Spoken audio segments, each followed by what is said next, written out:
The castle of Skora sits high on the cliffs, cold and completely out of reach for anyone living below. In this world, the sky belongs to the rich, while the rest are left to rot in the dark. Something is shifting under this pile of trash and broken wagon wheels. A hand clawing its way out of the freezing mud, desperate to breathe.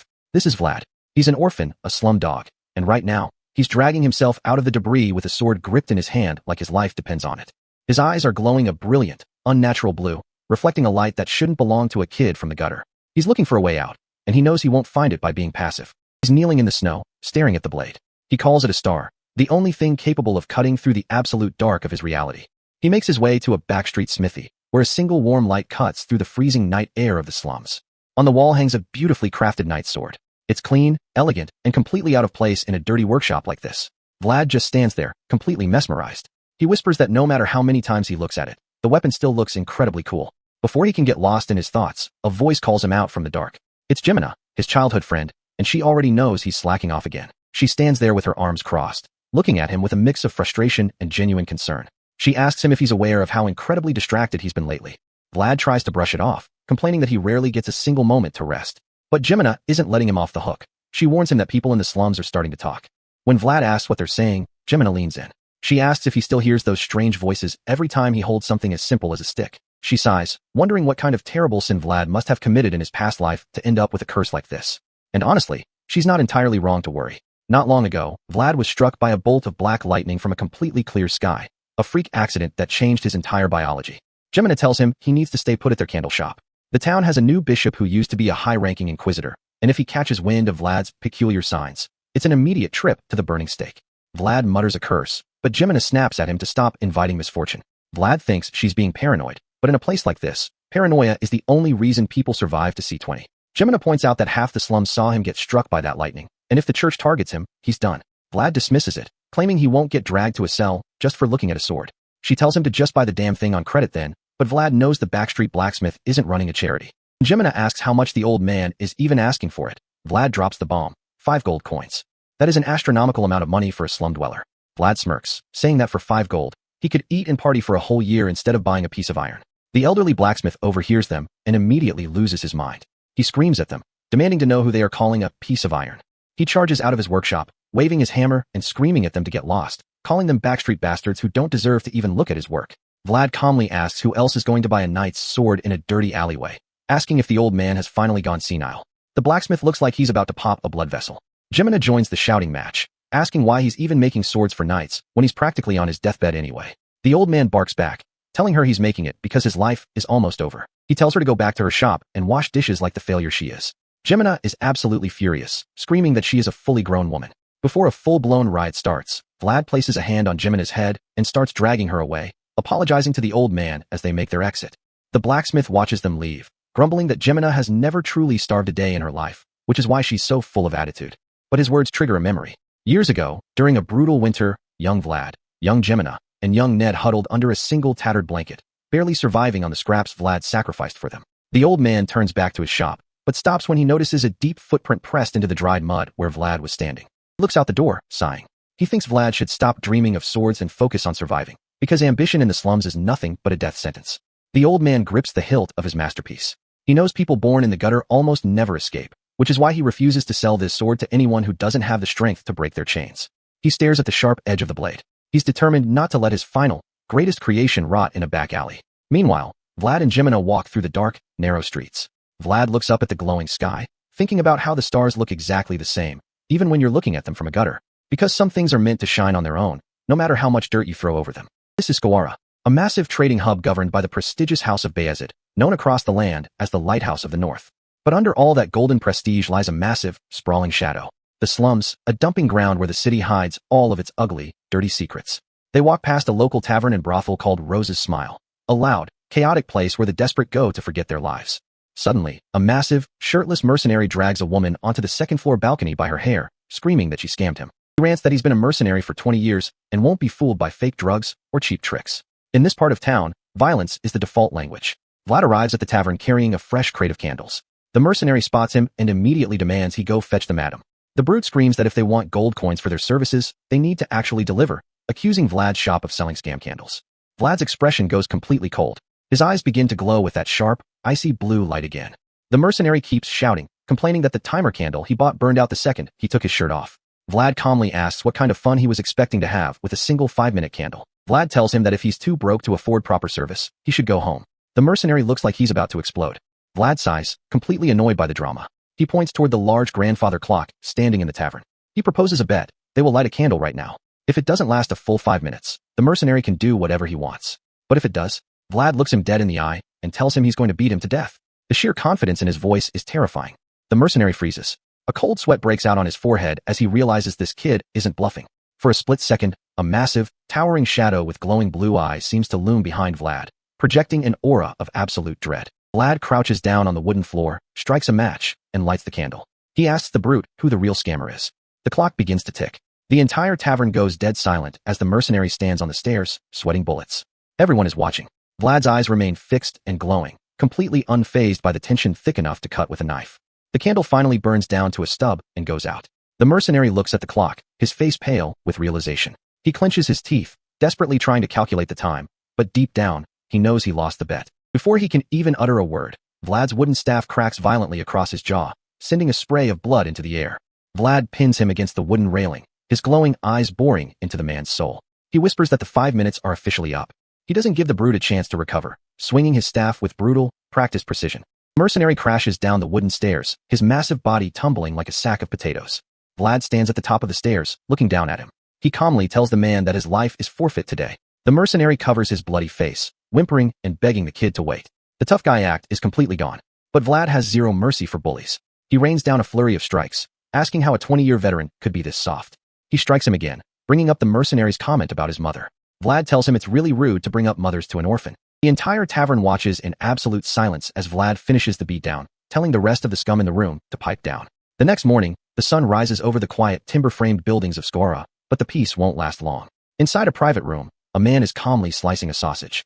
Vlad sits nearby, realizing something is off about the candle from last night. This is Jorge, the local boss of the tavern. He's quietly chewing his food, listening to the report. Suddenly, a woman's voice screams in rage, demanding to know who dared to mess with the sacred rose candle. Vlad sits at the table, asking how they are supposed to find the culprit behind the candle scam. Madam Marcella, the owner of Rose's Smile, leans in with a playful smile and says, "It's me." Vlad's face completely drops. This is Marcella. She admits she intentionally shortened the candle because she wanted to scam some extra cash out of the drunk mercenaries. Vlad stares in utter disbelief. He realizes he just brutally beat an innocent customer to cover up his own boss's financial scam. He walks down the stairs, rubbing his neck. He wonders what an employee is even supposed to do when the boss is the one running the con. As he reaches the bottom, Jorge and his thugs block his path. Jorge smiles smugly, calling Vlad their poster child and congratulating him on yesterday's work. Jorge crossed his arms, saying it's a shame he wasn't there to witness the glorious beatdown himself. He surrounds Vlad with his men, suggesting that since Vlad made some good tips, he should share the wealth with his seniors. Vlad's eyes glow with a dangerous blue light. Jorge raises his hands in mock defense, telling Vlad there's no need to make a scary face because he wants to offer a deal. Vlad asks what kind of deal a parasite like Jorge could possibly offer. A buzzcut thug steps forward with a sickening, predatory grin on his face. He drags out a badly beaten boy by his hair. It's Ned, Vlad's childhood friend, covered in bruises and trembling in fear.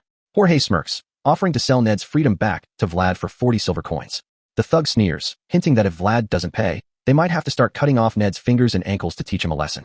Vlad closes his eyes and lets out a long, exhausted sigh. He tosses his entire pouch of 40 silver coins onto the floor. He looks at Ned and tells him that next time, he should just let them kill him instead of making Vlad waste his hard-earned money. The thugs laugh, pocketing the coins and mocking Vlad for always playing protector to the street urchins. Ned tearfully apologizes, sobbing that he was just trying to steal a little bit of food to get by. Vlad's eyes glow with a quiet, heavy intensity. He looks at his friend and asks him where he is injured. Ned whispers that he's fine. Vlad snaps at him to get lost before he loses his temper and tramples him himself. Ned runs off, leaving Vlad standing alone. Vlad mutters that his dream of buying that 5-gold sword just got pushed miles away. He stands on a balcony overlooking the harbor, his silhouette dark against the bright blue sky. The reality of his poverty is a heavy, crushing weight. Down at the docks, ships are being loaded. A hand is busy writing down transactions in a ledger. This is Harbin, a clerk working for the powerful whale hunter family. He remarks that Ned got incredibly lucky. Because years ago, when Ned was caught stealing by the church, the bishop had his finger and ankle brutally severed as a public warning. Harbin looks up from his desk, asking Vlad about the rumors surrounding Rose's Smile and the short-burning candles. He points out that Madame Marcella is a clever businesswoman. She wouldn't risk her reputation over a cheap candle scam unless she was desperate. Vlad agrees, noting that even Jorge seemed to be in on the rush for quick cash. Harbin narrows his eyes. He says that 9 times out of 10, When people like Marcella resort to cheap scams, it means they need money. And they need it immediately. He warns Vlad to be extremely careful. Because there is only one reason why criminal organizations in the slums suddenly start aggressively gathering funds. War. An all-out, bloody turf war between the rival factions of Squara. The slums are ruled by 5 distinct bosses. The first is Jorge, known as the Prostitute's Knight. Then there's Black Bear, the ruthless gambler, and Captain Hoover, the whale hunter who controls the docks.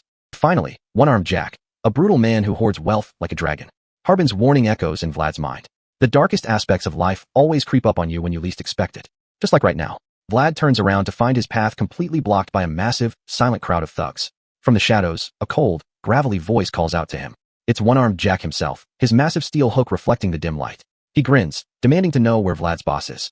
Vlad stares back, his blue eyes igniting with defiance as Jack's amber eye glints in the dark.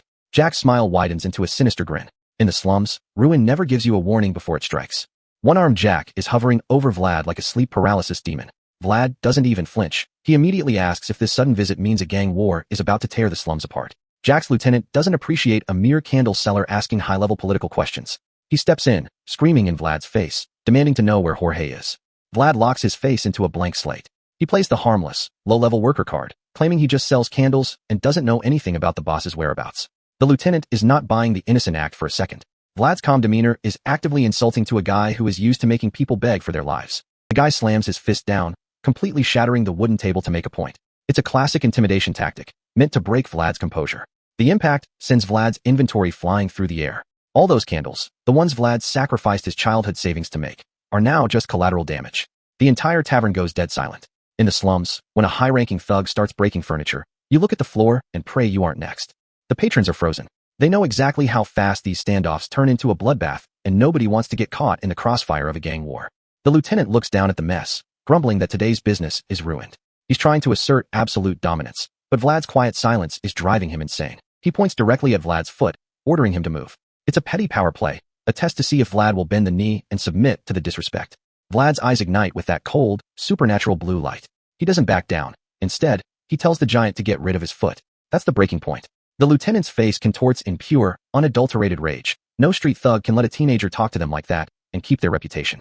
He launches a brutal downward kick aimed straight at Vlad's head. This isn't a simple bar fight anymore. It's a statement of absolute violence. But Vlad is already moving. He's not panicking because he's spent his entire life calculating survival in these exact gutters, and he has a wooden staff in his grip. Vlad swings the staff with perfect, brutal precision, catching the lieutenant midair. The impact cracks through the room, cutting the giant's momentum completely. Vlad doesn't hesitate or celebrate. He immediately pivots, his eyes glowing with that eerie blue light as he prepares for the next threat. A second thug lunges, but Vlad is already there, swinging his staff in a devastating arc that guarantees an instant shutdown. Crowd's jaws are collectively on the floor. This kid just systematically dismantled 2 of One-Armed Jack's personal enforcers with a piece of wood. The slums only respect one thing, and it isn't moral superiority. It's the law of the backstreets. The winner stays on top, and the loser stays on the floor. Vlad stands over them, completely calm, holding his staff like a seasoned executioner. Another thug draws an axe, screaming at Vlad for having the audacity to fight back in front of the big boss. Suddenly, Jack's massive metal hook drops into the frame, and a single word echoes, "Stop." The entire room freezes instantly. Jack looks down at his hook, completely amused. Blood is not even angry his men got packed up. Honestly, he's just impressed by Vlad's potential. Jack smirks, joking about his prosthetic making a clinking sound. Vlad deadpans that he doesn't discriminate against the disabled, the absolute confidence of a kid with nothing to lose. Jack bursts into a massive, booming laugh. This kid is too wild to kill, so he tells him they'll have a private chat later. But beneath the laughter, Jack's eyes glow red. He's trying to remember which of the street orphans he recruited in the past, realizing they all died too early to matter. Before Jack can dig deeper into his memories, a familiar voice cuts through the tension from the tavern entrance. The temperature in the room drops. The playful relationship is officially over, replaced by cold gang politics. Jorge enters the tavern, clad in his pristine white and gold armor. He smirks, trying to play the polite host, offering to grill some meat for his rival. Jack's lieutenant smirks back, reminding Jorge that they aren't actually friends, and suggests they take their business upstairs. Jack agrees, dismissing the food entirely. He just wants alcohol, the kind of heavy drinking that usually precedes a massive slaughter. The enforcers mutter about Marcella's famous hospitality as they head up. They want a taste of the tavern's offerings before the war starts. As the bosses leave the room, Vlad finally lets his guard down. He collapses onto a stool, sweating and realizing just how close he came to getting slaughtered. He looks down at his shattered crate of candles. His entire livelihood, destroyed in a matter of seconds because 2 rich bosses decided to have a turf dispute. Jack stops on the stairs, calling back to Vlad.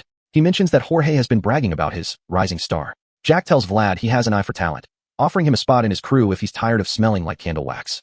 Vlad politely declines, telling him he's fine where he is because Jorge's gang keeps him fed and housed. Jack just laughs, loving the kid's hustle, and flips a small golden object. Vlad catches it. It's a solid gold coin. Vlad is stunned. This is more money than a slum kid sees in a year, and he tries to protest. Jack tells him he can get this kind of money every single day if he joins him. It's a blatant bribe, a reminder of who holds the real power. Jack smirks, declaring himself the money grubber. In the slums, gold is the only god that actually answers prayers. The bosses head upstairs, leaving Vlad holding the gold coin. The power dynamic in this town is shifting rapidly, and Vlad is caught right in the middle. The patrons immediately start whispering about whether the talks will go well. Suddenly, a red-haired woman calls Vlad's name from the balcony. It's one of Marcella's girls. She gestures over her shoulder and tells Vlad that Jorge wants him upstairs immediately. Vlad heads up, his mind racing. He knows this meeting wasn't a friendly chat. It was a declaration of terms. As soon as he walks in, Jorge hands him a beautifully crafted silver dagger. It's a high-quality weapon, far too advanced for a street kid. Jorge's face is dead serious. He tells Vlad to keep this weapon on him at all times from now on. The atmosphere in the room is suffocating. Vlad can tell just by looking at the senior members that the peace talks were an absolute disaster. The negotiation between Jorge and Jack wasn't a compromise. It was a countdown to a bloodbath. The meeting was a total catastrophe. The fragile peace of the Squara slums has officially shattered like glass. The senior boss tells Vlad to stop selling candles immediately. Bruv is completely confused, asking if he's supposed to start patrolling or collecting protection money. The senior boss explains the real threat. Jack is bringing in outside mercenaries, including a man who used to be a fully knighted swordsman. Vlad asks if this mercenary is like Jorge. Jorge confirms it with a solemn nod. Jack commands an overwhelming army of thugs, and now he has real military power. Even to Jorge, who was once a proud knight, Jack's sheer numbers and brutality have always been an insurmountable wall. A flock of sheep cannot stand against a wolf, but if Jack brings in a knight-level swordsman of his own, the balance of power in the slums will drop in a flash. The senior boss looks at Vlad and tells him this is why they need him. He's getting his first official combat mission soon. Vlad is completely stunned. He's being pulled directly into the front lines of a gang war before he's even learned how to hold a real sword. Vlad thinks of Harbin, a disabled clerk who lost his finger but used his intellect to survive and earn respect under Captain Hoover. Vlad resolves that he will do the same. He will learn, adapt, and rise to a higher place through sheer effort, using whatever tools he has. Later that night, Vlad retreats to a ruined yard to practice. Suddenly, the voice echoes in his head, telling him to narrow his elbows. Vlad is incredibly annoyed. This entity has been backseat driving his physical movements ever since he got struck. 1 month ago, a black lightning bolt struck him from a clear sky, and that's when the mental commentary began. Vlad thinks of the voice as a curse, a literal whisper of devils. He decides he needs to buy holy water to cleanse his head before he even thinks about buying a real sword. He shakes his head, trying to ignore the entity. He's heard that the more you interact with these voices, the tighter they cling to your soul. But the voice doesn't care. It guides him gently anyway, telling him to focus all his mind and power into one final strike. And strike. Narrow it. The command echoes, and Vlad's eyes flare with that brilliant, supernatural blue light. Vlad freezes, holding his wooden training sword perfectly vertical, his mind completely clear of the slum politics and the impending war. He swings. The downward strike unleashes a massive, blinding column of blue energy that tears through the desolate yard. Even the voice in his head goes quiet for a second, whispering in genuine surprise that this strike was entirely different. Vlad stands in the fading blue light, sweating and trembling. He realizes his previous movements were just simple swings, but this is the way of the sword. True, high-level martial arts manifested through a wooden stick. Vlad stands as a dark silhouette against the blinding energy. He clutches his chest, thinking in absolute terror. What the hell is in my head? His face is half-shadowed, wide-eyed with pure shock. He wanted to buy holy water to cure his brain, but now he's holding a power that could change his entire destiny. We start in the freezing mountains under a full moon, where a mysterious voice warns us that age cannot be deceived. Deep in the snowy forest, a white-haired man wipes fresh blood from a sword, complaining about the winter wind. He hears footsteps. A dark smirk spreads across his face as his purple eyes flare with pure malice. He slides his blood-stained blade back into its sheath, entirely unfazed by whoever is lurking in the dark. He tells the intruder to stop right there. Out of the shadows steps Vlad, asking if he's Stanga. The killer immediately lies, claiming he is Stanga and recognizing Vlad as his guide from the streets. The imposter notes Vlad's noble blonde hair and blue eyes before Vlad hands over a letter from Jorge. The killer reads the document, smirking as he realizes Jorge is desperately begging for this dead knight's help. Vlad, completely oblivious to the bloody corpse nearby, offers to guide him back to the hideout by tomorrow. The fake Stanga sighs. Vlad immediately doubts this guy's competence, hoping he at least knows the way back. The killer sneers, mocking Vlad's intelligence for making so much noise in the quiet winter woods. His purple eyes flare with terrifying intent as he directly threatens to kill Vlad if they get lost. Vlad doesn't back down. He calmly tells the man to follow him, determined to succeed on his first mission. Vlad wonders why this old man is so relaxed after receiving a death threat, while the killer quietly smirks. As they trek through the deep snow, The killer silently evaluates Vlad as a promising prospect for Jorge. He decides Vlad is a young street kid who might actually be worth molding into something useful. They seek shelter from the freezing mountain winds inside a dark rocky cave, lighting a small campfire. Vlad stares intensely at his companion. The armored killer, now wearing reading glasses, asks why he's staring. He asks if Vlad has ever seen a retired knight up close before, looking down his nose. Calling Vlad a total country bumpkin, he asks where he's from. Vlad quietly replies that he's from Dacia. Vlad spots a distant mountain village, but the irritable killer just threatens to chop him down right here. Vlad tries to ease the tension by offering some raw meat, complaining that the old man has no humor. The killer eyes the food, but Vlad flatly tells him none of it is for him. The killer grumbles and skewers his own raw meat over the roaring flames, letting it sizzle. He takes a bite, immediately gagging at the foul smell, before asking if Vlad has any questions. He smugly offers to trade one answer for every piece of Vlad's superior beef jerky. Vlad calmly chews his jerky, telling him he could have just asked, but the proud killer snaps back defensively. Crossing his arms, the fake knight lectures Vlad on how true knights only accept fair compensation. Vlad points out he's retired, but the killer cuts him off, demanding his name and age instead.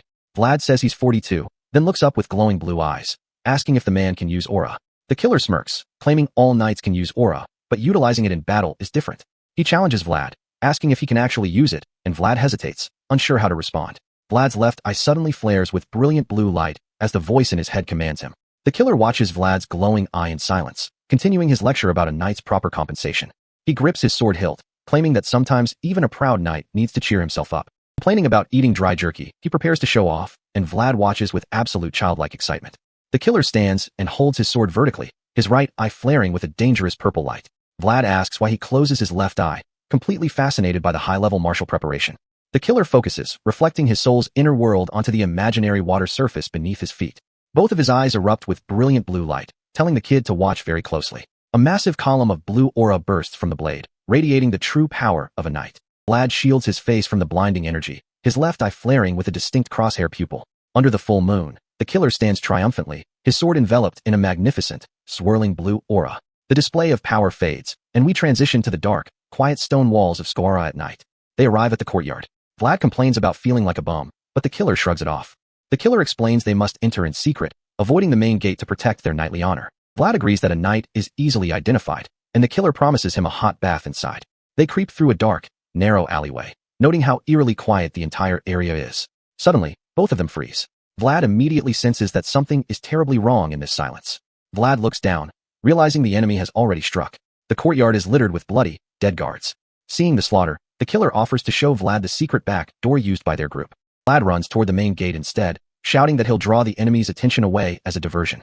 Vlad reaches a blood-splattered wooden door, breathing heavily as hot steam rises from his exhausted body. He pushes the door open, finding the tavern completely ruined and covered in fresh pools of blood.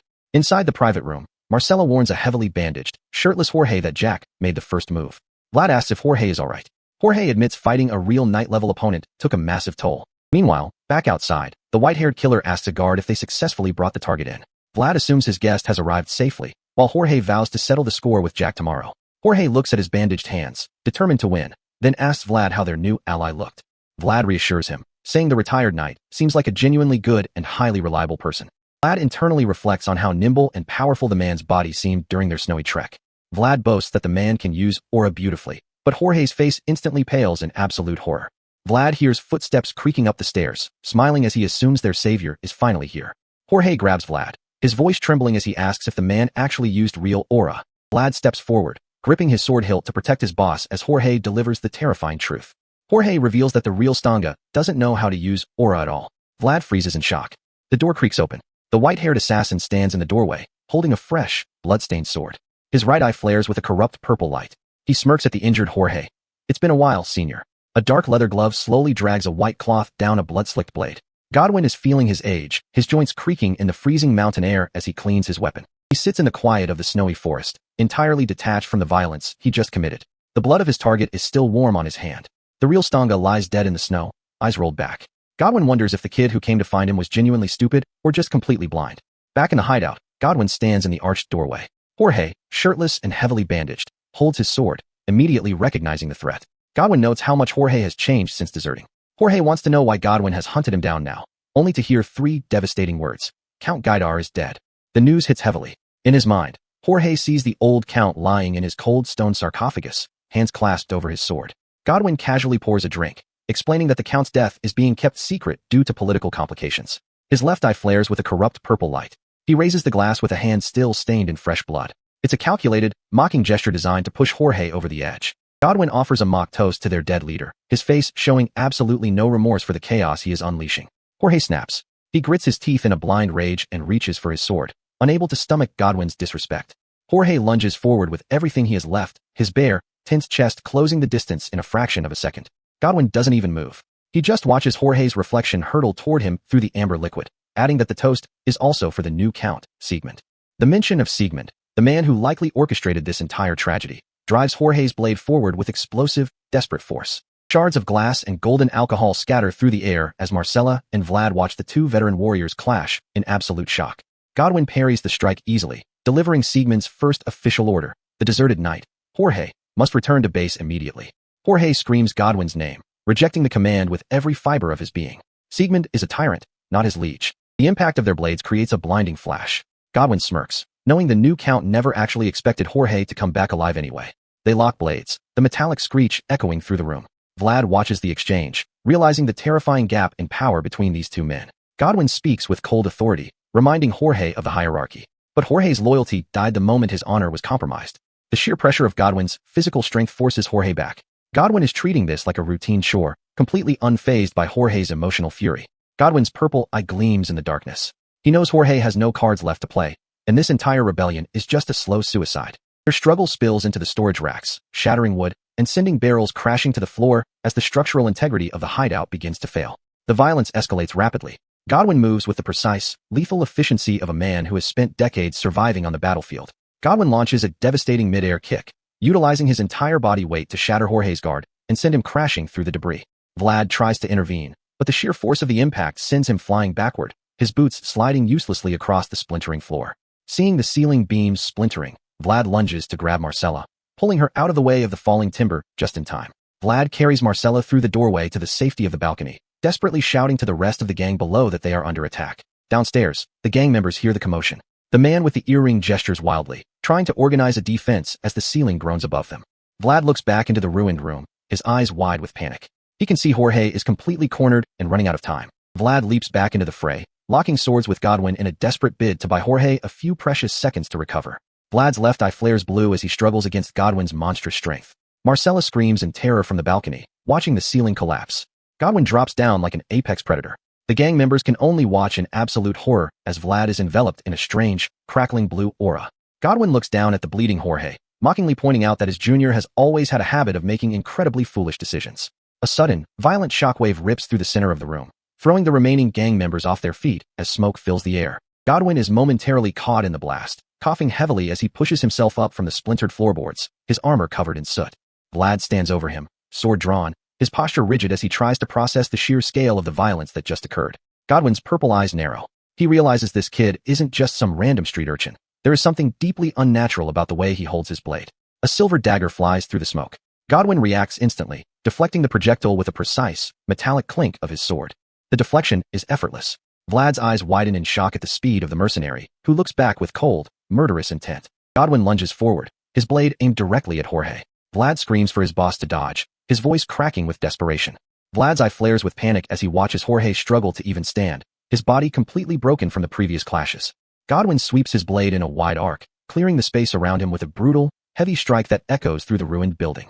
Jorge tries to drag himself forward, his fingers clawing at the dust-covered floorboards as Godwin slowly approaches his defenseless target. Godwin stands over his former comrade, telling him that none of this would have happened if he had just followed his orders back then. Jorge looks up through the blood and sweat, spitting back that he is a human being, not some mindless dog trained to follow corrupt commands. Godwin's expression remains completely cold. He tells Jorge that he is wrong. He isn't just a person. He is a knight, bound to the system. Jorge grits his teeth, his body trembling with rage as the remaining gang members step forward, desperately trying to protect their fallen leader. Godwin sighs, his posture relaxed despite being outnumbered. He mutters that this night has dragged on far too long, and he is ready to end it. He closes his eyes for a brief second, a chilling display of absolute confidence. He wants to finish his job and finally get some rest. Vlad charges forward, his boots pounding against the wooden floor. His left eye is glowing with a brilliant, volatile blue light.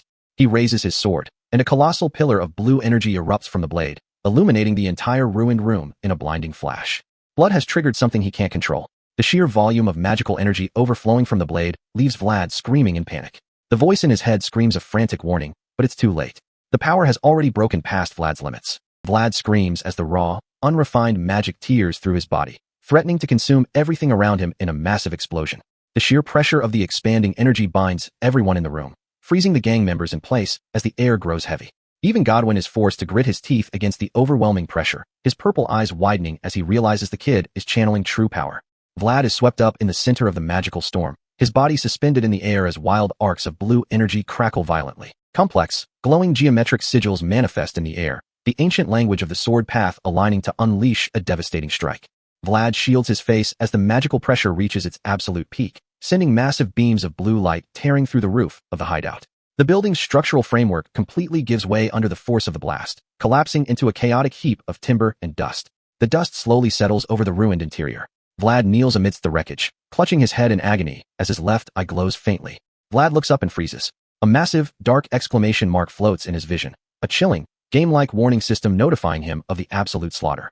He curses under his breath, his body trembling as he looks through the rising smoke and realizes the cost of his uncontrolled outburst. He spots a massive pool of blood on the floor.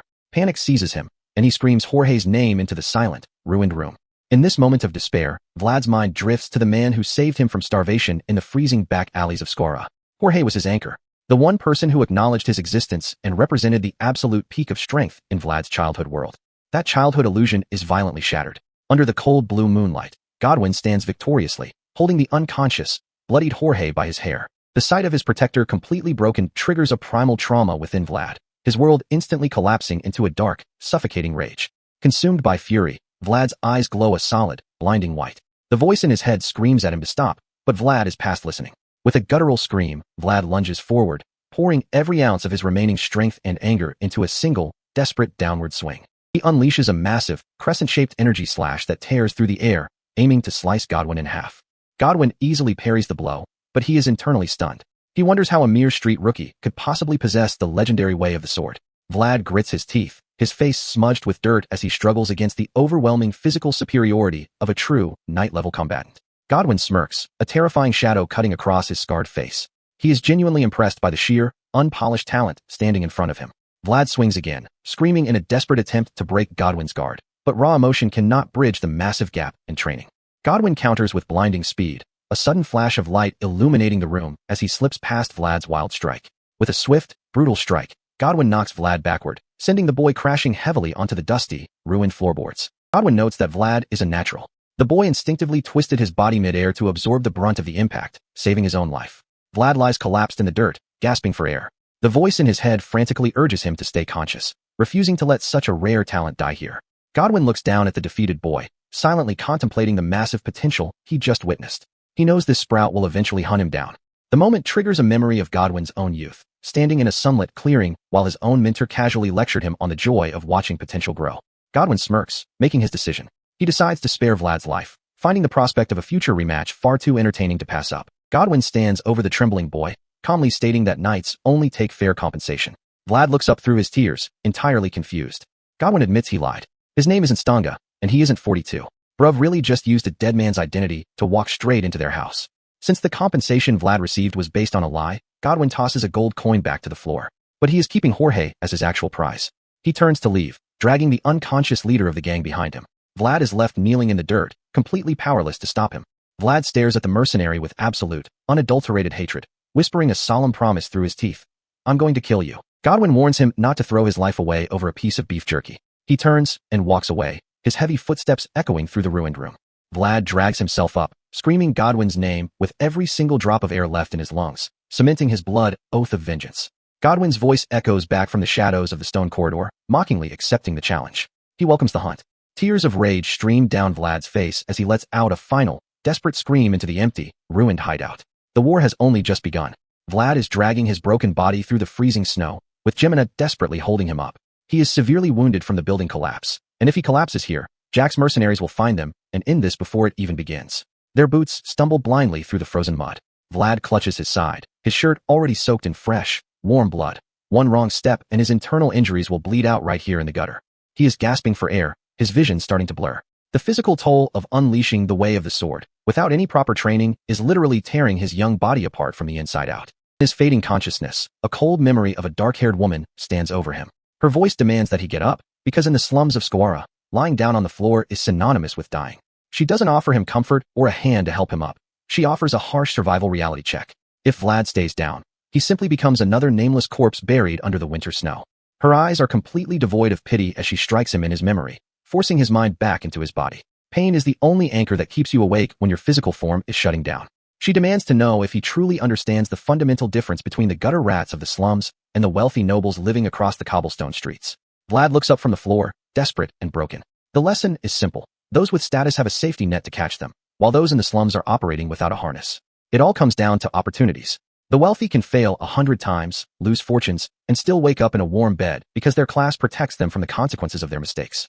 But for the orphans of Squara, failure isn't a learning experience, it is a death sentence. The ruined hideout is a visual reminder of what happens when a slum gang tries to step out of line. A hand grips the dark fabric of a cloak tightly. If they fail even once, there is no second chance, no recovery. They were born into a world where survival is a daily negotiation with death. She grabs him, forcing him to look at her.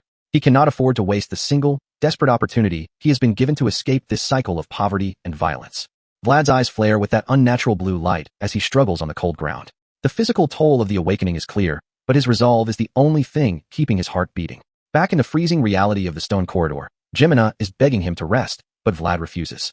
Stopping now means letting Godwin get away with Jorge, and Vlad would rather die than let his savior be dragged off. He clenches his fist, trying to summon any ounce of strength left. But the universe doesn't care about his resolve. A thug spots them in the archway, shouting to his crew that they've found Jorge's kid. Jimena screams for him to run as they bolt down the corridor. The nest of their safe house is completely broken, and they are officially prey out in the open. The narrator notes that no matter how young a bird is, there comes a time when it is forced to leave the nest. For Vlad, that transition is happening under the threat of a rusty blade. They sprint through the narrow stone alleys, the heavy footsteps of Jack's mercenaries echoing right behind them. If they get caught, Vlad's talent is snuffed out before he ever learns how to use it. High-angle view of the snowy streets. 7 armed men are fanning out, searching the corners. The entire slum is crawling with predators looking for a bounty. One of Jack's lieutenants is barking orders, promising a heavy compensation for Vlad's head. He's still furious about how Vlad embarrassed his men in the tavern earlier. The scarred thug clenches his fist, his face contorted in rage. They split up, confident that 2 injured teenagers couldn't have made it far in this freezing weather. Close-up of the heavy iron shackles on a wooden door. The lock has been hastily smashed, revealing a dark, dusty passage leading into a hidden cellar. Pressed against the cold wood, Vlad grips his dagger, his knuckles white. He knows their stamina is depleted. Running blindly will only lead them into a dead end. He tells Jimena to hide behind the door and wait until the streets go quiet. He's planning to act as bait, prioritizing her survival over his own life, just like he did when they were children. Vlad's face is hollow with exhaustion. He explains that moving together makes them an easy target. Jimena, terrified of losing another friend to the violence of the city, refuses to leave his side. He reminds her of Marcella's promise to help them escape the town. He tells her to head to the convent or Harbin's shop before dawn, trying to secure her safety before the final confrontation. Jimena screams in frustration, refusing to abandon him. Vlad is completely out of options, and Bruv is really losing his mind, trying to make her understand the gravity of their situation. Vlad snaps, asking if he looks like he's in any condition to protect her. The brutal honesty hurts, and tears well up in Jimena's eyes as she realizes how powerless they truly are. A sudden voice cuts through the darkness, freezing them in place. Jimena's survival instincts kick in instantly as she reaches for a knife on the nearby table. A warm, flickering lantern light illuminates the corridor. Standing there is the elderly blacksmith, his eyes wide with shock as he recognizes the 2 runaways. He demands to know why they are here, while Jimena keeps her knife pointed at his chest, her hands trembling but resolute. The blacksmith is just trying to sleep, and Blood really has to deal with 2 bleeding teenagers invading his workshop with a butter knife.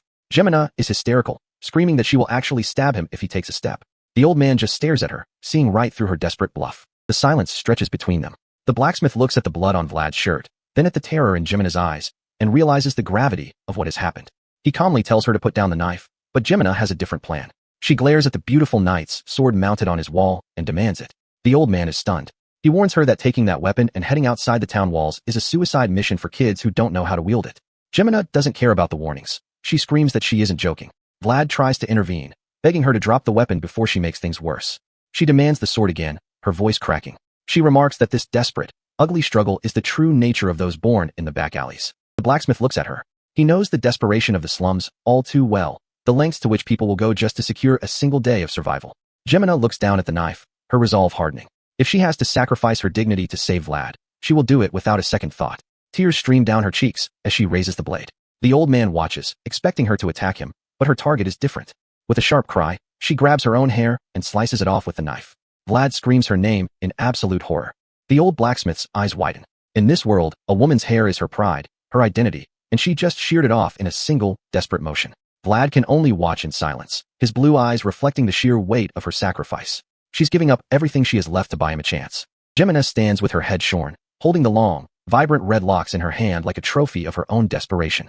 She offers the hair to the blacksmith, crying as she promises to pay him the rest of the 5 gold coins when she is able. She clutches the severed hair to her chest, begging him to take it. It's the only currency of value she possesses in this godforsaken gutter. She drops the red hair at his feet, pleading with him to give the knight's sword to Vlad so he can survive the night. The blacksmith looks at Vlad, asking if he's really going through with this. Vlad's firm yes cements his resolve. The old man realizes this boy is trying to do what he never could. Vlad stands ready, clutching his dagger. The blacksmith sees his own unfulfilled youth in the boy, the burning desire to break free from the slums, no matter the cost. The old man pinches his bridge, sighing at the sheer stubbornness of youth. He grumbles about how kids always make things difficult for adults. He turns back into the shadows, telling them to follow him. He has decided to risk his own life to help them escape. Under the cover of the falling snow, the blacksmith pulls a heavy wooden cart filled with junk through the narrow, freezing streets. He tells his hidden cargo to stop complaining and keep quiet. But their luck runs out instantly as a voice calls out from the snow, stopping them in their tracks. 3 of Jack's thugs confront the old man, demanding to know why he's out hauling garbage in the middle of a gang war. The blacksmith tries to remain calm as one of the thugs approaches the cart, asking why he's disposing of trash at this hour. The old man immediately explodes into a senile rage, shouting that their gang war has blocked the alleys and left his shop piling up with useless junk. The thug is taken aback by the old man's temper, but the mysterious hooded figure among them senses something is off and asks about the helper. The blacksmith quick talks, claiming he hired a kid for a piece of bread because his back was hurting, demanding they help him push if they're so curious. The thug isn't fully convinced and steps forward to inspect the helper under the hood. Vlad prepares to strike, his hand gripping the hilt. Before the thug can react, Vlad presses the cold steel of his blade against the man's throat, telling him not to make a sound. In a flash of motion, Vlad executes a swift, non-lethal strike to disable the threat, leaving the old blacksmith watching in tense silence. A close-up of a pink-haired thug complaining about how hard it is to secure a simple meal in this town. Vlad stands over the shivering, defeated guard, coldly telling him to get lost before he decides to finish the job.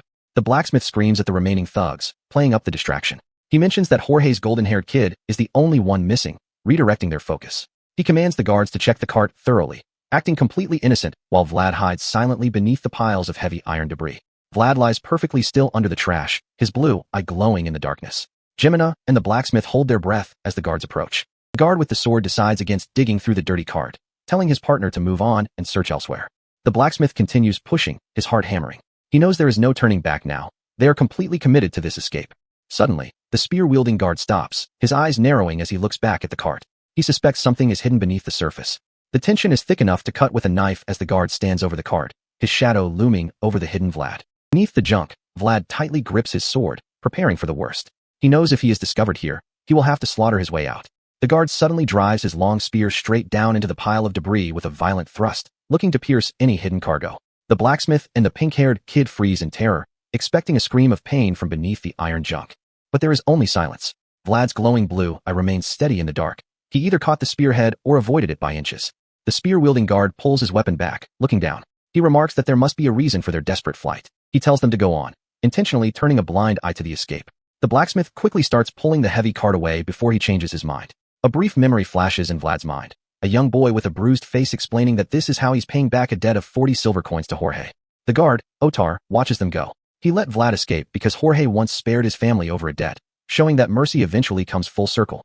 They finally reach the massive, fortified stone gate at the edge of Skora, the cold winter wind howling through the iron bars. The blacksmith leads them to the dark disposal tunnel. He tells them this is where the town throws its trash, but tonight, it's their exit. Jemina whispers her final goodbye. She tells him to stay healthy as a swirling, magical draft of cold air sweeps through the deep stone shaft, swallowing Vlad's silhouette. Vlad grips his new sword as he slides down into the dark abyss. The narrator notes that this boy's journey has officially become the old blacksmith's legacy. Jemina clasps her hands, praying for his survival. Deep in the snowy ruins below, a brilliant, mystical blue light begins to pulse. The full moon shines down on the quiet, snow-covered battlefield, marking the end of Vlad's life as a mere slum candle seller. High above the jagged mountain peaks, the cold steel of the blacksmith's masterpiece reflects a warm, unnatural glow. In the quiet darkness of the cavern, a disembodied voice echoes in Vlad's mind, asking if he can finally hear it clearly. Vlad sits in the dark, holding the hilt. A strange, glowing blue text box appears before him, confirming the entity's presence. Vlad asks who the voice belongs to, but the entity admits it doesn't even know its own identity, despite its vast knowledge of the blade. Vlad smiles, entirely unfazed by the mystery. He suggests a simple deal. They will help each other survive this unforgiving world. He raises the sword vertically, declaring that he will be the entity's memory, and the entity will be his weapon. Close-up of his glowing blue eye. He states coldly that he doesn't care if the voice belongs to a demon, as long as it gives him power. Under the massive full moon, a towering, spectral blue figure outlines itself behind the kneeling boy, cementing their unnatural pact. Vlad bares his teeth in a grimace of pure determination. He explains that the only thing he truly fears is remaining powerless and becoming nothing. The spectral knight raises a massive, beautifully detailed blue sword, accepting the terms of their contract. Standing on a glowing, blue ripple of energy, Vlad grips his weapon. The slum boy is gone. The star-embracing swordmaster has officially awakened. A month into the winter campaign, and the valley is completely buried. This is the staging ground for House Bayezid's monster hunt. Inside the command tent, a hand moves a white game piece across the map. Joseph Bayezid is playing a high-stakes political chess game. Meet Joseph Bayezid, the second son of a brutal noble family. He's staring at his perfect battle map, but his face is pure tension. In a succession war, a campaign going too smoothly is a trap. His loyal, eye-patched knight Jair enters the tent to break the silence. Joseph doesn't even look up from his desk. Jair stands straight, immediately picking up on his master's dark mood. He knows exactly how much pressure Joseph is under. When everything goes exactly as planned, you start looking for the hidden dagger. Joseph knows his political enemies aren't this incompetent. Casualties are all expendable mercenaries, but the regular soldiers are deserting. That mediocrity is going to ruin Joseph's reputation. If Joseph's father and the vassals think he's weak, his campaign for the succession ends before it even starts. And if Joseph falls, his half-brother Ludgear is waiting in the shadows to take everything. This is a zero-sum game. In the House of Bayezid, losing the succession doesn't mean retirement. It means absolute destruction. The family banner flies over a legacy built entirely on blood. They value military might above all else. Their father literally slaughtered his own brothers to take the throne. That's the family tradition Joseph is trying to survive. Joseph needs a powerful, loyal weapon to secure his position. That's when Jair mentions a highly unusual mercenary. Joseph's mind immediately jumps to paranoia. He thinks his brother Ludgear sent a spy to sabotage him. Jair tells him it's not a spy. It's something far more bizarre, and Joseph needs to see the proof himself. The proof is a pile of dead goblins. Specifically, the terrifyingly precise cuts on their gray-skinned bodies. Joseph holds a cloth to his nose, inspecting the first batch. He dismisses them as sloppy, amateurish hacks. But as they walk down the line of hanging corpses, Jair urges him to look closer. The further Joseph walks, the cleaner the cuts get. The sloppy swings are rapidly turning into something precise. He stops at a massive hobgoblin. The trajectory of the cuts is identical, but the execution has completely evolved. Joseph turns to his knight, his voice actually shaking. He asks if a single person did all of this. Jair confirms it. The sloppy corpse was from a month ago. The perfect one was killed yesterday. A month. It took this anonymous mercenary only 4 weeks to go from a complete amateur to a lethal swordsman. That level of growth is monstrous. Joseph immediately demands to know the name of this hidden genius. To understand how he got here, we have to go back to the front lines deep in the snowy forest. The extermination campaign is actively raging, with mercenaries and monsters clashing in a chaotic, bloody mess. Soldiers are desperately trying to hold the line, screaming at their squads to tighten the encirclement. They think they're about to wrap up the battle. They are incredibly, hilariously wrong, because a massive, red-eyed hobgoblin just shattered their formation, bringing a giant wooden club to a spear fight. A massive shadow looms over the goateed soldier. The sheer scale of this beast instantly breaks their morale. A sudden, blinding flash of impact forces the mercenaries back as the monster unleashes pure violence. The hobgoblin pins a screaming soldier to the bloodstained snow. The defensive line is completely gone. The beast lets out a deafening roar, turning its red eyes toward the terrified survivors. It lunges, tossing soldiers aside like ragdolls. This is what happens when you cheap out on mercenary contracts. The goateed soldier screams for a retreat. Even the commander on horseback is frozen in shock. Commander tries to yell at his fleeing men, but bro really thinks a speech is going to stop a 9-foot monster. The mercenaries argue right back. They point out that they weren't paid enough to fight a hobgoblin, and honestly, if the nobles want this handled, they should send an actual knight. Before the commander can even reply, the hobgoblin lunges and knocks him clean off his horse. The monster roars in triumph over the fallen leader. The mercenaries are ready to run for their lives. The commander groans in the snow, completely defeated. But through the panic, a slow, steady pair of boots crunches through the drifts. Vlad walks calmly toward the beast, his hand resting on the hilt of his 5-gold sword. A soldier calls out in confusion. Vlad draws his blade, his eyes flaring with that familiar, brilliant blue light. He corrects the soldier. It's the Riemann of prayers. He's been practicing this exact technique for a month. This is his chance to prove his covenant with the voice actually works. Vlad lunges downward from above, his blade cutting a sharp arc through the freezing air. He swings, but the hobgoblin's thick skin is too tough. The strike barely grazes the monster's back. The beast roars in fury. Vlad immediately realizes his cut was too shallow, and the monster is already counterattacking. He nimbly dodges the massive club, his focus entirely locked on the beast's movements. Vlad slides low across the snow, executing rapid, sweeping strikes, but he can't find a clean opening. He retreats, gritting his teeth in frustration. The voice in his head immediately starts talking trash about his execution. Vlad snaps back internally. He's not a cheat code genius. He actually has to work to make this foreign style his own. The hobgoblin charges again, but a glowing blue trajectory symbol suddenly maps itself out in Vlad's vision. Vlad breathes, aligning his body perfectly with the glowing guide. He's letting the voice run the calculations. The monster raises its club for a final, crushing blow, completely unaware that it's walking into a perfect counter. Vlad strikes. The collision of steel and wood unleashes a massive, if brief, explosion of snow and energy. The hobgoblin is forced back, bracing its massive club against the ground to stay upright. Vlad leaps high into the air, the cold wind whipping through his hair. This is the decisive moment. He swings downward, a magnificent column of glowing blue aura erupting from his blade. The strike connects with absolute, divine precision. Vlad whispers the name of the style, Riemann. Back in the present, Joseph Bayezid is completely hooked. He commands Jair to find this mysterious mercenary immediately. Jair bows in respect. He knows his master has finally found the perfect blade to survive the upcoming succession war. Joseph stares at the perfect blue sword path left on the hobgoblin's corpse, his mind racing. To go from sloppy backstreet swings to a perfect sword path in 30 days is impossible. Joseph smirks. He has to have this monster. Vlad stands in the fading blue light, his glowing eyes locked forward. The slum boy has officially caught the attention of the Empire. The battle is over, but the cleanup in the freezing northern snow is just starting. Unnamed mercenaries are tossing the gray-skinned hobgoblin corpses into a wooden cart, complaining about the lack of valuable loot. One overexcited mercenary with a mustache runs up to Vlad, calling him captain and gushing about how amazing his swordsmanship was. Vlad doesn't even look up, dryly telling the man to shut up and go gather the things he just slashed. The mustache mercenary smirks, claiming nobody in the camp would dare touch Vlad's kills anyway. But then he leans in, asking what Vlad plans to do next now that the monster extermination campaign is wrapping up. He straight up proposes a partnership, Vlad's god-tier sword skills combined with his brains. Vlad doesn't even slow down, deadpanning that his personal creed is to never make eye contact with scammers. The mercenary's friendly act vanishes instantly. He stares at Vlad's back, realizing something is off about the kid's mercenary badge, thinking to himself that Vlad can't use that fake ID forever. He catches up and whispers that he knows a professional counterfeiter named Got who can forge a perfect badge. Vlad stops dead in his tracks. Vlad turns around, and his eyes flare with a terrifying, glowing blue light. He delivers a cold, lethal warning. If the man's tongue gets too loose, his head is going to get loose next. The mercenary's face goes pale, sweat dripping down his cheek under the crushing weight of Vlad's aura. He immediately tries to play it off as friendly advice, stammering that being a low-ranking Decurion is a waste of Vlad's talent. Vlad's expression remains razor-sharp as he tells the man to shut his mouth and clean up the rest of the field if he wants to keep his head attached to his body. The terrified scammer instantly folds.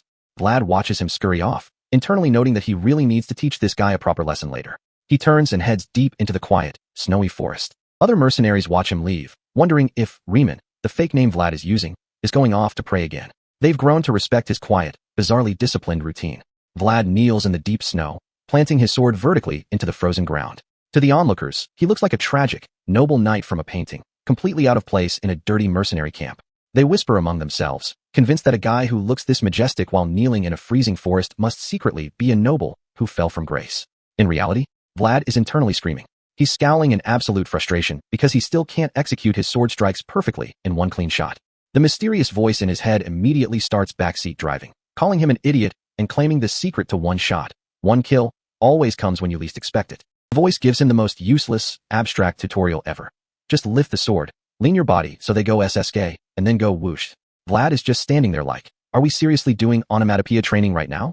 The voice gets mad that Vlad isn't understanding, while Vlad is left standing in the snow, grumbling, whoosh, squook hook, SSK, like a lunatic. The grind is real, but the teacher is terrible. From a distance, the other mercenaries just watch him mutter to himself, thinking he's having a profound, highly spiritual conversation with the heavens. Back at the grand military encampment, rows of wooden tables and white canvas tents are nestled under the massive, sunlit northern mountain peaks. Vlad sits down for lunch and stares suspiciously at his bowl of thick, gelatinous, dark brown stew, seriously questioning what kind of mystery meat he's about to put in his mouth. Another mercenary shrugs and says free food is free food, especially since noble employers like House Bayezid almost never provide actual meals to cheap mercenaries. Vlad finishes his bowl, bids them farewell, and walks away toward the clerical tents. Behind him, the men gossip, assuming their mysterious captain is heading back to the priest. Vlad heads toward the blue tent marked with a white cross, wondering if he should actually try praying, while the voice dryly points out he's already failing the vibe check just by asking. The elderly priest Andrea spots him from the entrance, his face lighting up with a warm, welcoming smile as he invites Riemann inside. Vlad enters and bows respectfully. Priest Andrea remarks on how cold it must have been for Vlad to go out and pray in the deep snow last night.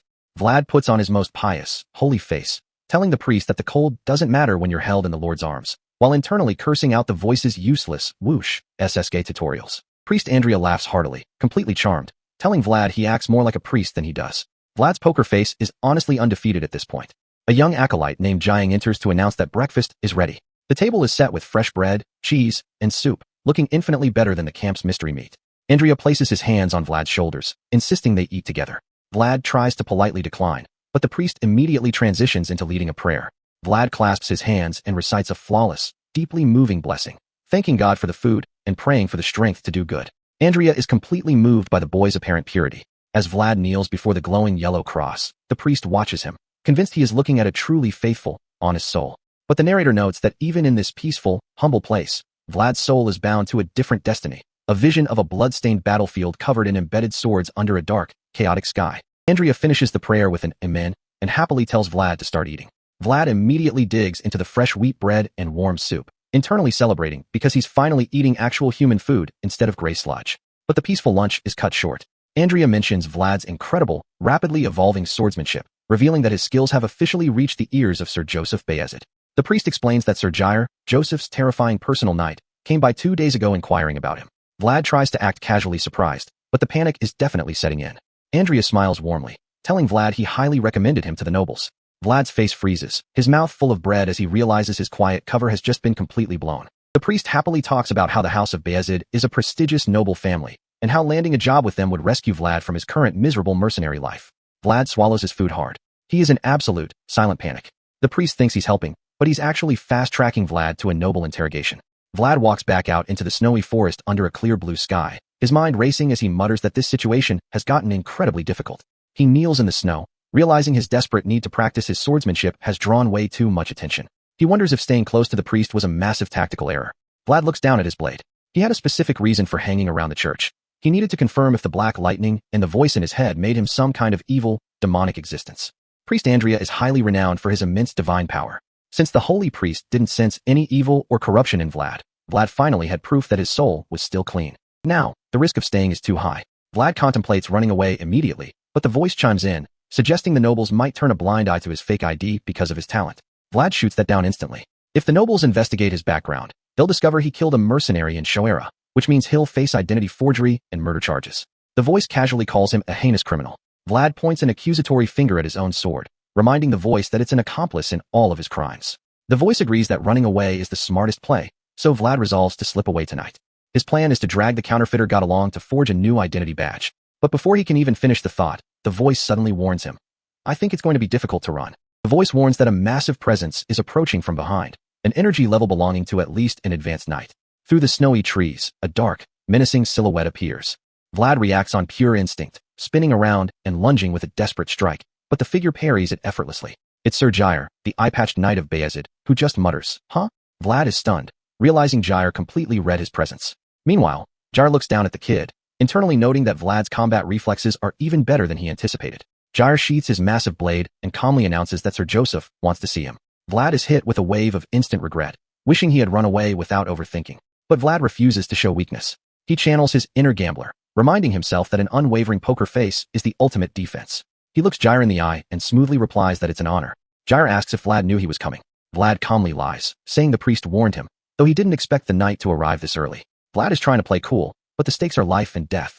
Jair is quietly impressed by how relaxed this young, low-ranking mercenary is standing before him. He simply commands Vlad to follow him and turns his back. As they walk through the deep snow, Vlad watches the knight's back, his hand hovering near his sword hilt as he desperately calculates his chances. The voice immediately shuts down any thoughts of escape, warning Vlad that a knight of Jair's caliber will take his head off before Vlad can even take 3 steps in the snow. Vlad lets out a quiet, frustrated sigh. He is completely trapped, forced to walk directly into the lion's den with a fake identity and a stolen sword. He lets go of his sword hilt and accepts his fate. There's no running. He has to play this game to the very end and hope his poker face holds up. They arrive at the grand, blue and white command tent. Inside, Sir Joseph Bayezid is reading a book. He looks up with a polite, aristocratic smile, welcoming Vlad. Vlad bows deeply, playing the part of the respectful mercenary to perfection. Joseph asks if he's faced any inconveniences during the campaign, maintaining a friendly, noble facade. Vlad expresses his gratitude, but Joseph is quietly analyzing him. Looking at Vlad's striking blonde hair and blue eyes, Joseph notes he looks more like a fallen noble than a common thug. He casually asks, "Your name is Riemann?" Vlad replies with a polite, "Yes, sir." But the moment the words leave his mouth, Joseph slams his book shut and mutters that he should have told Vlad something earlier. Before Vlad can even react, Jair's heavy, armored hand slams down on his shoulder in a crushing grip. Blood is caught dead to rights, his left eye instantly flaring with a brilliant blue light as his survival instincts scream. Jair's right eye glows with a menacing green light, his voice dropping to a low, icy growl as he declares that he absolutely despises liars. The trap snaps shut. Jair looks down at the frozen, terrified youth and speaks his forbidden, true name, Vlad of Shoera. The fake identity is shattered, and Vlad is officially cornered by the Empire. Joseph Bayezid sits at his desk, laid back but completely in control of the room. He is laying out everything his intelligence network dug up on Vlad's past, stripping away the boy's cover story. He knows about the slums, and he knows about Vlad's mother working as a red light worker. But there is one piece of the puzzle still missing. Joseph leans forward, asking if Vlad even knows who his own father is. Joseph's gaze is cold and condescending, expecting the gutter rat to break under the weight of his own low birth.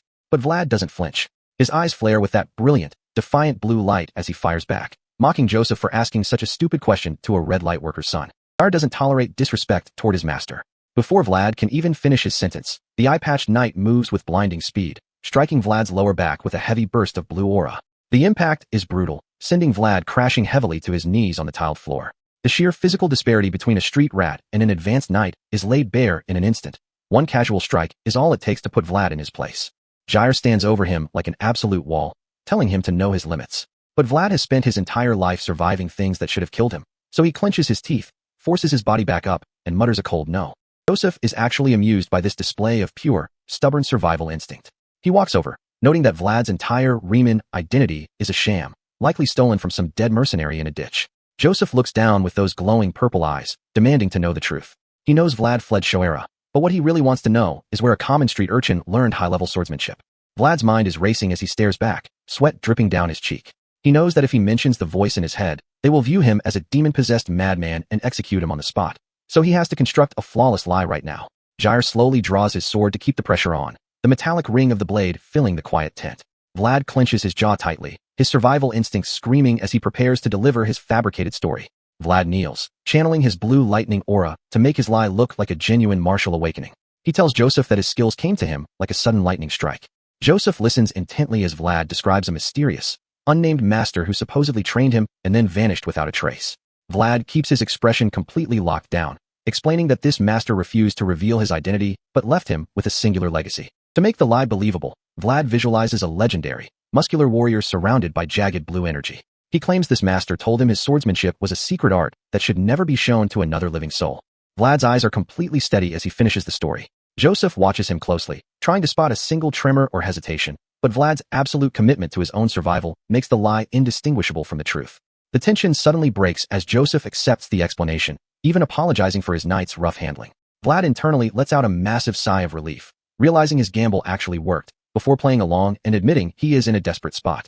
Joseph sees a golden opportunity here. He doesn't care about Vlad's crimes or his fake identity. He only cares about securing a powerful new weapon for his struggle against his brother Luckier. Joseph extends his hand, offering Vlad everything a slum orphan could ever dream of: authority, freedom, survival, and the path to becoming a true knight.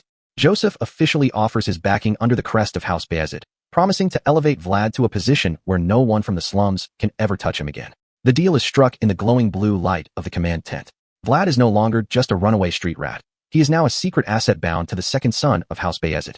The scene shifts to the snowy training grounds, where Vlad's brutal daily training under Jair begins. Their wooden swords clash with a sharp crack, the impact sending vibrations up Vlad's arms.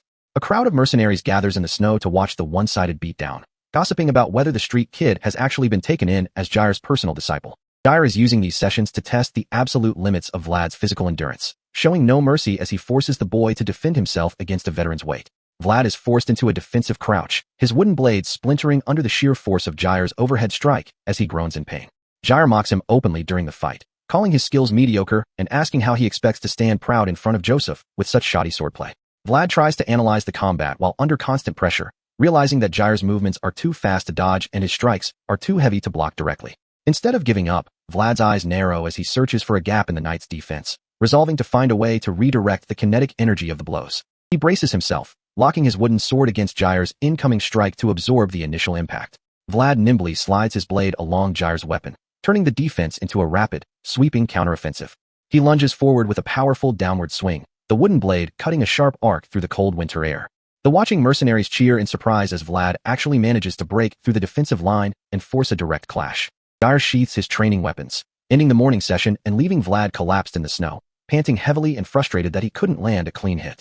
Jair stoically commands Vlad to prepare for this twice every single day, completely ignoring the boy's physical exhaustion. Vlad is stunned by the brutal workload, but he forces his aching body up and follows the knight back toward the main camp. As they walk, Vlad realizes that Jair isn't actually offering any advice or teaching him techniques. Bruv is literally just using him as a punching bag. But Vlad keeps his poker face perfectly intact, politely thanking Jair for the sparring session while harboring a deep, silent resentment. Later, Vlad practices the movements alone in the snow. He realizes that even though Jair is brutal, the constant physical beatings are naturally trimming away the useless, excess movements from his sword path. Vlad stands alone under the cold sky, accepting the harsh reality of his situation. There are no allies for him in this camp, and his survival depends entirely on his own strength. Back inside the command tent, Jair reports his findings to Joseph, admitting that the street kid's raw talent is genuinely impressive. Joseph is thrilled by the report. He realizes that Vlad's growth rate is so monstrous that if he had been born into a noble house, the Count himself would have taken notice. Jair warns him that Vlad is still an arrogant street rat who doesn't know his limits, but Joseph dismisses the concern, noting that a gutter upbringing makes such defiance natural. Jair insists that a sword without absolute loyalty cannot be trusted, suggesting they use a strict hand to teach the boy proper etiquette and submission. Joseph reflects on Vlad's character, realizing that he actually prefers Vlad's open hostility over a fake, polite submission. He smiles a dark, calculating smile, glad that the boy revealed his true, untamed nature right from the very beginning. Meanwhile, Vlad stands in the freezing night, his eyes glowing blue as he resolves to endure whatever training it takes to secure his ultimate revenge against Godwin. Joseph and Jair agree that a purely transactional relationship is the best way to handle Vlad for now, giving the boy what he wants in exchange for his lethal talent. To Joseph, Vlad is nothing more than a wild, dangerous wolf that needs to be brought to heel. He resolves not to rush the process, knowing that taming a beast like Vlad requires a very specific, careful approach. Joseph's smile turns incredibly ominous as he plans to build a cage so massive and subtle that the wolf will mistake it for absolute freedom. The scene transitions to the dark, freezing night sky over the northern forest, where a thick, unnatural fog begins to roll in over the skeletal trees. A young mercenary guard, one of the former street urchins from Shoera, shivers violently on patrol, complaining about the sudden, biting cold. The guard grips his spear, grumbling in jealousy as he thinks about Vlad's sudden rise to becoming Jair's personal training partner. He approaches a burning brazier to warm his hands, spotting Sir Roderick, a heavily armored senior knight, patrolling the perimeter. Roderick tells the guard that everything is quiet and commands him to stay alert and keep working hard. The guard salutes respectfully as Roderick turns and walks away into the deep, foggy woods. The guard watches the knight depart, glad that the strict senior won't be back to check on him anytime soon. Leaning his spear against a tree, the guard decides to close his eyes and doze off for just a few minutes. Suddenly, a desperate, echoing voice startles him awake, crying out from the thick fog that she is looking for her child.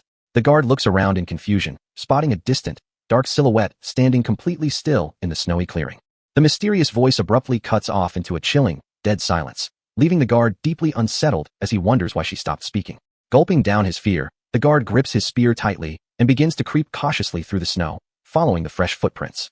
He suddenly spots Sir Roderick walking deeper into the dark, foggy woods instead of heading back toward the safety of the campsite. The guard realizes with mounting dread that Roderick is heading directly away from the camp, moving towards something hidden in the deep forest. As he gets closer, he freezes in absolute horror. A dark, smoky, demonic aura is visibly swirling around the knight's silver armor.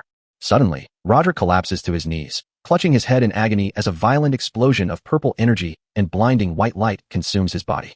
A horrific, monstrous scream of pure agony echoes through the silent, foggy forest, signaling that a terrifying, malevolent force has officially breached the encampment. Vlad is out here stretching his shoulders, covered in a light sweat, and complaining that his daily beatings are too intense. But the voice inside his head has absolutely zero sympathy, reminding him that getting hands thrown at you by a top-tier knight like Sir Jair is a once-in-a-lifetime learning opportunity. The voice is trying to sell this as a masterclass, but Vlad's internal monologue is too real. To him, Sir Jair wasn't teaching him the fine art of the blade. Big Man just wanted an excuse to use him as a physical punching bag. The entity keeps lecturing him about willpower and raising the quality of combat, but Vlad is completely checked out. He just stands there with the stick on his shoulders, entirely exhausted, muttering that this whole arrangement just makes him depressed.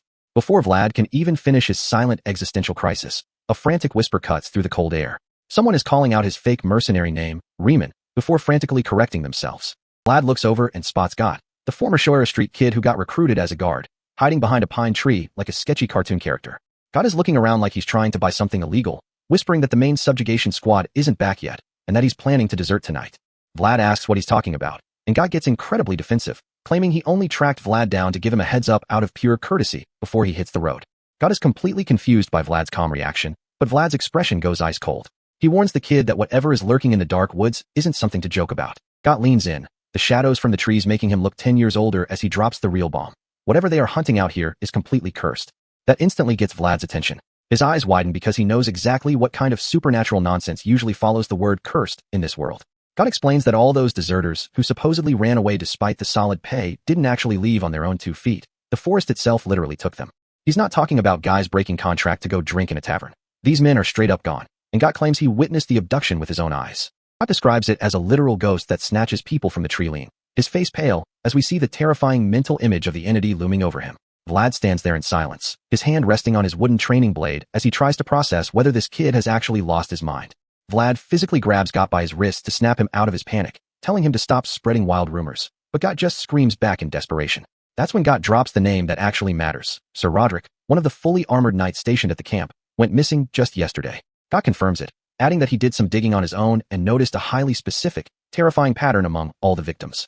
Every single soldier who has vanished into these woods since the campaign started shared one physical trait. They all had black hair. God is completely losing it, screaming a string of curses because he realized his own dark hair basically makes him a walking target.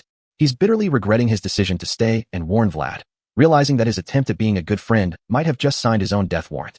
Sir Jair, watching this unfold from his horse, asks Vlad if the kid's story is reliable, and Vlad honestly admits that while God is a coward, he's not delusional. Jair goes quiet, realizing that Sir Joseph is going to view this bizarre supernatural anomaly as a political opportunity to outshine his rival brother. The stakes are massive here. If Joseph can solve a supernatural curse that is actively swallowing soldiers, his claim to the succession becomes untouchable.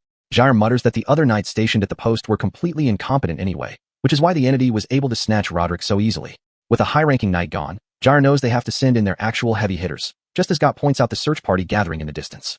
One of Roderick's loyal followers, Aaron, bows respectfully to Jair, who immediately demands to know how a whole knight disappeared without leaving a single footprint. Aaron confirms the worst. Even their most experienced scouts couldn't find a single track, as if Roderick was literally lifted straight out of the snow. It's a highly unnatural situation that points directly toward high-level magic or a localized curse. Jair decides he needs to see this anomaly with his own eyes, ordering the search party to split into groups of 3 but stay within visual range. The soldiers salute and disperse into the frozen woods, the warm orange sunset casting long, ominous shadows across the snow. Meanwhile, God is still trudging through the snow, muttering to himself about how Vlad completely scammed him into joining this death march. God complains that Vlad used his friendly warning against him, but Vlad just tells him to shut up and keep his eyes open, promising a reward if they survive. Jair rides up to their group, asking if they've spotted any clues, but God just sighs and shakes his head. Jair calls the search useless, but Vlad offers a classic slum dweller perspective. In the backstreets, if you want information, you just grab a random suspect and beat them until they talk. Jair dryly dismisses Vlad's street logic, noting that they are rapidly running out of daylight. He contemplates calling off the search for the night, but suddenly stops as his keen senses pick up something unusual. He looks down at a massive, frozen riverbed winding through the valley and asks if anyone checked the opposite bank. God immediately objects, pointing out that Roderick's squad had no reason to cross the ice since the monster subjugation was in the opposite direction. But Jair reasons that since the forest was completely clean, the river is the only logical place left to check, ordering the mercenaries to prepare to cross. Despite his intense fear, God has no choice but to salute and follow the knight's direct command. The ice under their boots is thin and visibly fractured, a clear sign that the winter freeze is beginning to thaw. One of the scouts suggests that if they spread their weight across the surface, the ice should hold. The mercenaries begin to cautiously make their way onto the frozen river, tension thick in the air. Jair stands on the ice, directing the men to divide into 3 distinct groups to minimize the risk of a collapse. As they step onto the translucent ice, Got lets out a low groan of pure anxiety. Got whispers that his survival instincts are screaming at him, but Vlad dryly tells him he's just being a coward. Got snaps back, pointing out that unlike a monstrous talent like Vlad, normal people have to rely on their gut feelings to survive. He looks down at the ice, his face pale as his dread reaches a boiling point. He insists that crossing this river is a massive mistake, but Vlad's gaze remains completely unsympathetic. Vlad delivers a cold, blunt reality check. If Got tries to desert now, the military will execute him long before the curse can touch him. Vlad makes it clear that he will personally beat God if he tries to run, leaving the kid with 0 options. Got reluctantly trudges forward, his boots dragging through the snow as he mutters in defeat. Suddenly, a sharp, crystalline cracking sound echoes from directly beneath their feet. Got panics, asking if the ice is going to shatter, but Vlad just threatens to personally throw him into the freezing water if he doesn't shut up. Got completely collapses onto his hands and knees, paralyzed by fear, forcing Vlad to grab him by the collar to drag him forward. But Got's scream of absolute, primal terror cuts through the quiet canyon, stopping Vlad in his tracks. Vlad grumbles, looking down at the struggling kid, but then his own eyes lock onto what Got is staring at. Trapped directly beneath the translucent, glowing blue eyes are dozens of pale, frozen human faces staring straight up at them. The soldiers scream in horror as they realize the entire riverbed is packed with waterlogged bodies, their hands clawing against the frozen barrier. The sheer volume of corpses is staggering, a silent, frozen graveyard resting right beneath their boots. Before they can even react, the ice begins to violently fracture, jagged lines spiderwebbing across the entire river. The soldiers scramble in absolute panic, screaming at everyone to get to the bank as the ground collapses beneath them. With a deafening crash, a massive, pale hand shatters the ice, followed by a snarling, gray-skinned figure with glowing white eyes lunging out of the freezing water. The search party is instantly surrounded on all sides, trapped in the center of the collapsing river as a massive horde of undead claws its way out of the depths. The mercenaries scream for Jair's guidance, but Vlad's gaze goes cold as he realizes this entire situation was a meticulously planned ambush. Sir Jair confirms the grim reality. Someone knew exactly where they would search and set this frozen death trap specifically for them. As the final rays of the sun slip below the mountains, the dark forest belongs entirely to the dead. The pitch-black shadows of the canyon erupt with hundreds of glowing blue eyes, sealing their escape. And with a blood-curdling screech, the horde lunges forward, dragging the search party into a desperate fight for survival. The cold northern camp fades into a quiet sanctuary. A golden cross stands illuminated by candlelight, carrying a desperate prayer. Years ago, a young Vlad knelt in a warm, golden church, seeking divine guidance alongside a faithful old priest. The peaceful silence breaks. Vlad notices the priest trembling violently, his holy devotion suddenly replaced by sheer, wordless terror. Inside the sacred chalice, the holy water begins to ripple, glowing with a strange, unnatural blue light. A childhood nightmare is repeating itself right now. A dark, corrupting smoke swirls out of the sacred gold cup. Deep within a chilling, blue abyss, a mysterious voice echoes through the dark, searching for an unnamed child. A spectral woman cloaked in a violent purple aura hovers in the void, her tragic cry dripping with malice. Back on the ice, chaos erupts. A decaying corpse lunges, and a terrified mercenary screams for his captain. The cold-blooded reality of the ambush hits. A snarling undead beast with glowing blue eyes locks onto its prey. Vlad moves instantly. He swings his massive, glowing blade, cutting through the freezing air to strike the monster down. The strain is immense. Vlad gasps for air, his glowing blue eyes reflecting the sheer brutality of this endless fight. More corpses flood the ice. Vlad draws his weapon, his focus sharpening as his survival instincts completely take over. He unleashes a devastating, circular slash, carving a brilliant arc of blue light that tears through the charging horde. The corruption is spreading. A severed, decaying arm attaches to a soldier's chest, dragging him into absolute nightmare. Panic paralyzes the mercenaries. Vlad stands firm amidst the snow, but his allies are completely losing their minds. Vlad grits his teeth, forcing himself to stay calm. If he panics now, they all die in this gutter. He assesses the battlefield. They are completely blocked, and his thoughts immediately shift to Jair's survival. He swings again, a relentless storm of steel and blue light keeping the decaying monsters from dragging him under. Nearby, Sir Jair is breathing heavily, his experienced eyes scanning the chaotic battlefield with growing distress. The defense is crumbling. Undead claws clamp onto screaming soldiers, dragging them down into the freezing water. Jair realizes they cannot hold this broken line much longer. Jair grits his teeth in frustration. This isn't a random monster attack, it's a meticulously calculated trap. He grips his hilt. The target of this ambush isn't the mercenaries, it's the leadership back at the camp. Brilliant, glowing green energy begins to spark from Jair's eye patch, signaling he is ready to go all out. He lunges forward, his entire body enveloped in a fierce green aura as he drives back the encroaching dead. The battlefield is illuminated by a blinding green light. Jair unleashes his power, carving a path through the monsters. His gaze is razor-sharp.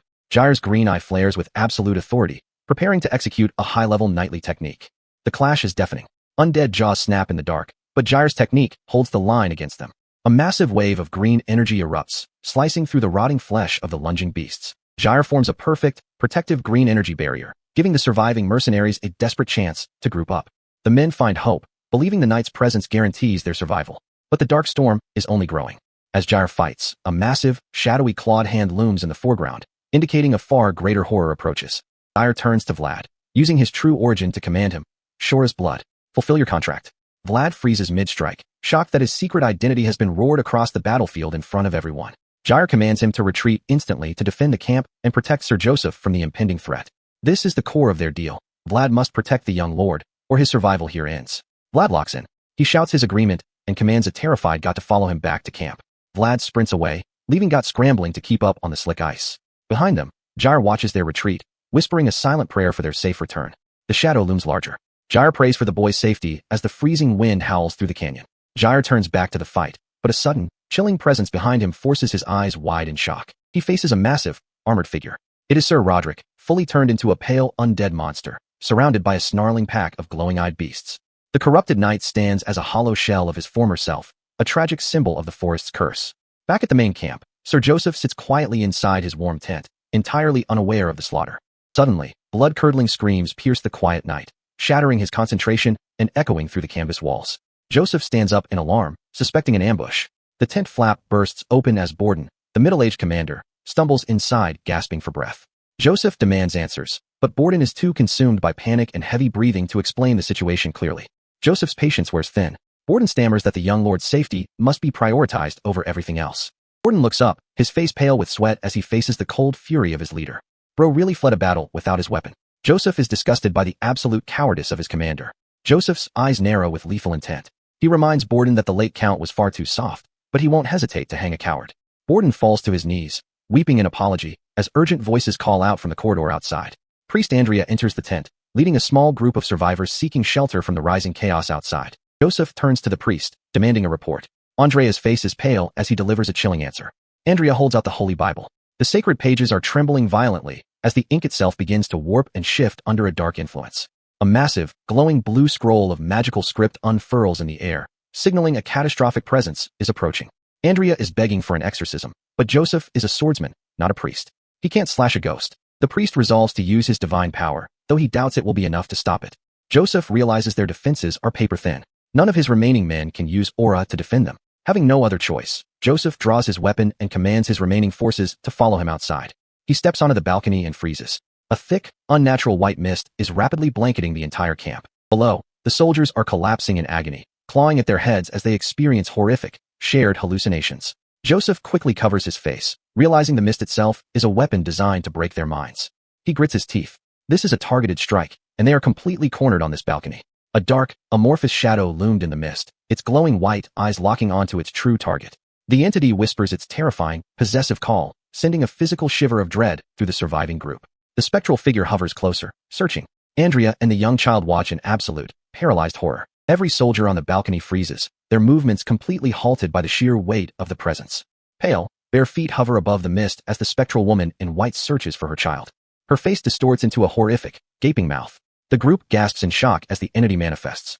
The monster reaches down with a clawed hand, locking its glowing purple eyes onto Joseph with absolute certainty. Joseph stands frozen under the purple light, realizing the terrifying entity was hunting him this entire time. A pale, clawed hand reaches out from the dark, purple-tinted mist. It descends straight into a sizzling, magical light. The spectral woman screams, her mouth wide open with jagged teeth. She is completely enveloped in a fiery, golden aura. "Child, my child." Her voice echoes through a dark, jagged bubble, hovering directly over the glowing holy script on the priest's forehead. Priest Andrea prays desperately, sweat dripping down his face.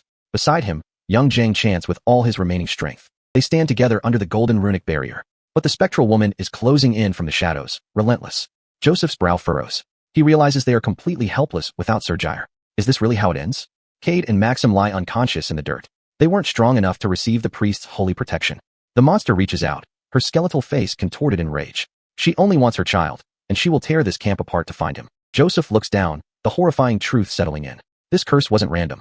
It was designed specifically for him. The clawed hand presses against the golden barrier, sizzling with raw power. Joseph stares, wondering who could have sent this nightmare. Suddenly, a violent cough breaks the chant.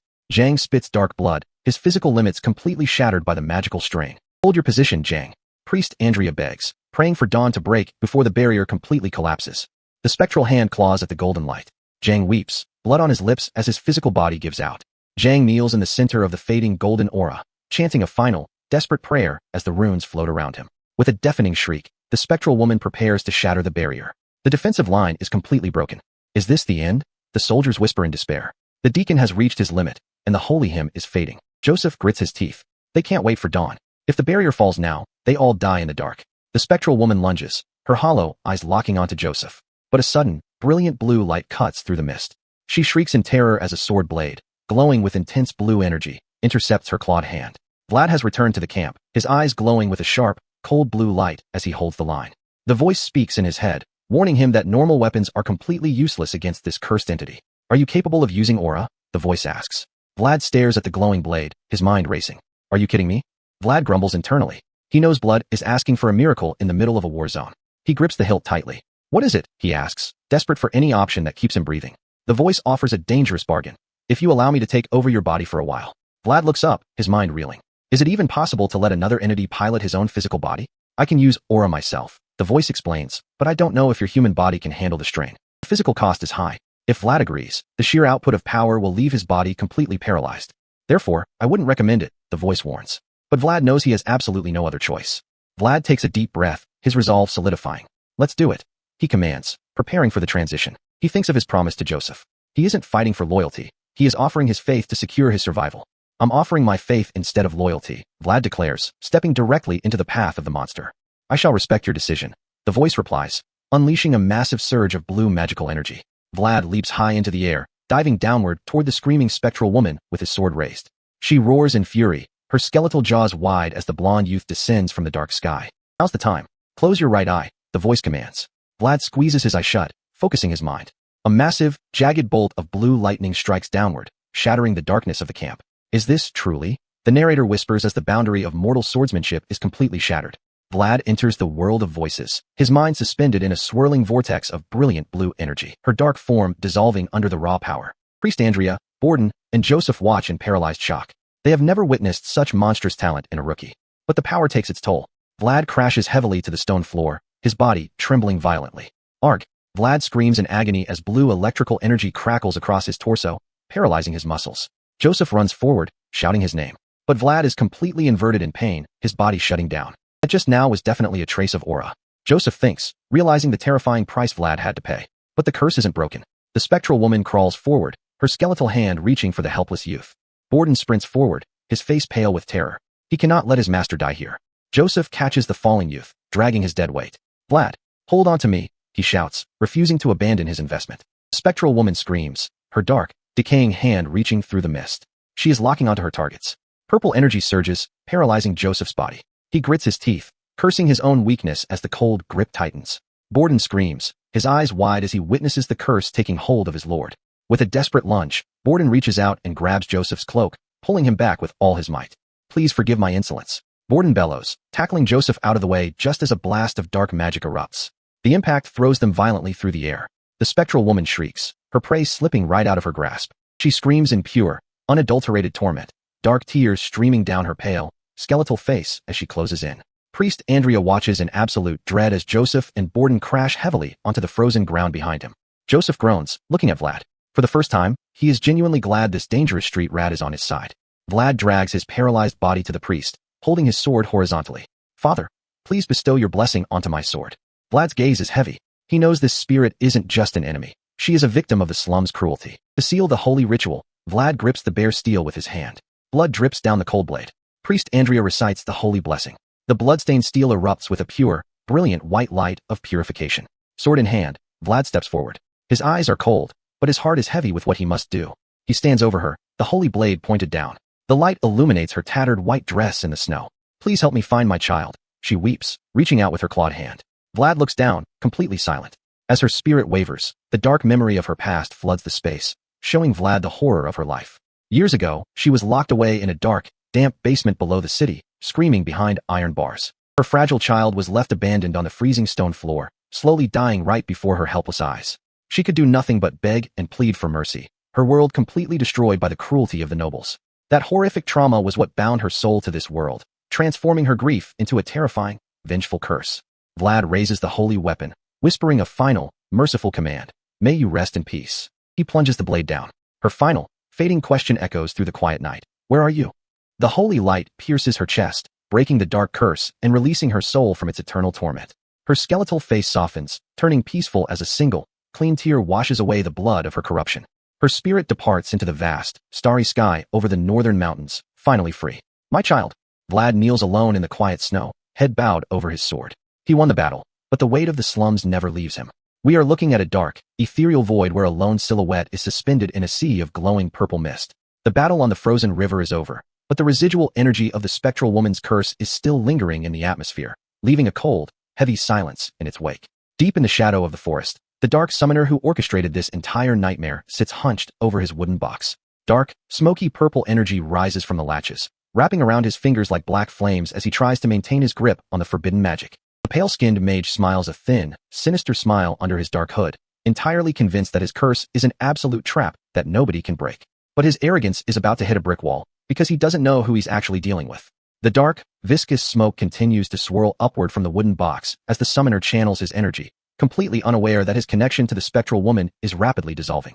His eyes suddenly widen in absolute shock as the connection completely severs. He realizes he can't feel her presence anymore, sweating as he panics, wondering who could have possibly defeated a high-level curse of this scale.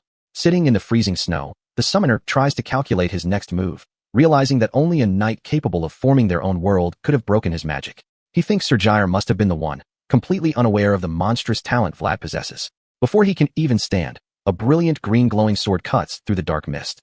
Sir Jair stands over him, his left eye flaring with intense green light as he points his blade directly at the summoner's throat, calling him out as the rat manipulating the dead. The summoner stands frozen, raising his hands in a desperate, defensive gesture as the glowing green edge of Jair's blade hovers inches from his face, completely ending his leverage.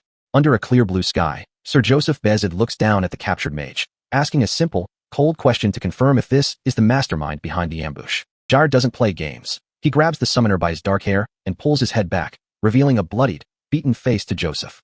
The dark-haired noble looks down with absolute disgust, confirming this is the coward who hid in the shadows to manipulate the dead. Jair sheaths his weapon and looks down, his mind turning to the wooden box. He realizes this tragic, cursed object is exactly what the spectral woman was desperately searching for before she was laid to rest. Jair carries the rectangular wooden box under his arm as they prepare to dismantle the camp. The box is decorated with ornate gold-colored metal corner brackets, holding a dark, heavy secret. Joseph takes the box, his gloved hands tracing the cold wood as he observes that it looks exactly like a child's coffin. He instructs Jair to forward it to the priest, resolving to investigate the dark origins of this curse once they return to Varna. Jair bows respectfully as Joseph admits that their military conquest was a total failure. Despite clearing the monsters, the heavy casualties and the demonic infiltration have ruined any chance of a clean victory for Joseph's political standing. But as Joseph looks out over the snowy valley, his internal thoughts reveal a strange, unexpected peace. He is relieved because the threat to his life has been neutralized, and he immediately asks Jair how Vlad is recovering. Joseph smiles a subtle, knowing smile. The conquest was a political failure, but he knows he has found something far more valuable, a monstrously talented sword that he can use to secure his survival against his half-brother, Luckier. In his mind's eye, Joseph envisions the blonde-haired youth standing in a dark void, surrounded by swirling blue energy and lightning-like sparks. He realizes that Vlad is a weapon that shines brighter than any knight he has ever seen. The vision fades, and we see a clean white boot with dark buckles resting on the reflective floor of a medical tent. Suddenly, Vlad's eyes snap open. He sits up quickly, his messy blonde hair falling over his face as he gasps in shock, realizing he has been asleep for 3 straight days after the battle. He sits in a daze, holding his sheathed sword horizontally across his lap. The voice echoes in his mind, warning him to be careful next time, admitting that the physical side effects of body possession were far greater than anticipated. Vlad slumps back slightly, feeling relieved that his companions didn't just pack up and throw him into a wagon like luggage. The voice reassures him that Joseph specifically waited for him to recover, showing a deep, calculating concern for his well-being. Vlad drags his sore, aching limbs out of bed, grabbing his sword and strapping it to his hip. He looks down with weary, tired eyes, trying to process the immense physical toll of channeling aura. Vlad looks around the quiet, empty tent, realizing that the medical post is completely deserted. He steps outside into the freezing, snowy camp, finding the wooden tables and benches abandoned under the cool blue sky. He assumes it's only natural for the mercenaries to flee after witnessing a high-level demonic curse. Suddenly, Got runs toward him through the snow, holding his spear and shouting in relief. Vlad looks back at his subordinate with a flat, cynical expression, dryly reminding him that he was the very first one to run away when the fighting started. Got grinned toothfully, rubbing the back of his neck as he shamelessly brings up the extra pay Vlad promised. He babbles about carrying Vlad back to the post and risking his life on the ice, trying to secure his coin. Got gestures wildly, telling Vlad not to forget his promise. Vlad looks at him, entirely exhausted by the chatter, and dryly replies, "All right." Vlad raises his gloved hand to quiet the noisy soldier, promising to put in a good word for him with the noble bosses once they return. Got's expression turns serious as he delivers his message, informing Vlad that Sir Jair ordered him to report the moment Vlad woke up. He tells Vlad that Sir Joseph is waiting in the command tent. Got waves as Vlad walks away, but Vlad only grumbles under his breath about how incredibly noisy his companion is, keeping his stoic facade intact. Vlad approaches the large blue and white command tent of House Bayezid, where the gold-colored crest of a sword and castle hangs from a tall pole, indicating the high stakes of the meeting inside. Inside the tent, rich red wine pours from a dark bottle into a clear glass. Joseph is preparing a welcoming drink for the young mercenary who saved his life. Vlad looks at the glass, mentioning that while he worked in a pleasure house back in Shoera, he has never tasted wine this expensive, calling it liquor for the nobles. Joseph holds the bottle, his dark eyes studying the youth, while Jair stands silently behind him in his gray plate armor. Joseph thanks Vlad for his actions, noting that Vlad easily could have run away from the curse. Vlad looks directly into Joseph's eyes, his expression serious as he points out that they had a contract, and he is a man who honors his word. Joseph smiles, acknowledging the verbal agreement. He notes that Vlad chose to pledge his faith rather than hollow loyalty, which makes him far more reliable than any typical subordinate. Joseph observes the blonde youth, realizing that Vlad actually fulfilled his word. His internal thoughts reveal a dark, possessive resolve. He knows he cannot afford to lose a weapon of this caliber, and he must make Vlad his subordinate. Joseph's eyes narrow with calculating intensity. Vlad stands as blue energy crackles faintly around his hands, sensing the predatory nature of the noble's offer. Joseph resolves to bind the boy to his family. Vlad grips the hilt of his sword, which is engulfed in blue magical flames. He declares that it is now his turn to fulfill his end of the bargain, ready to accept the noble's support to rise out of the gutter. Joseph slides the glass of wine forward, his voice smooth and welcoming as he offers to officially reward Vlad for his incredible actions. Vlad sits under the massive blue and gold Bayezid banner. Joseph officially invites him to join the Bayezid family, offering him the authority, freedom, and knighthood he needs to escape his past.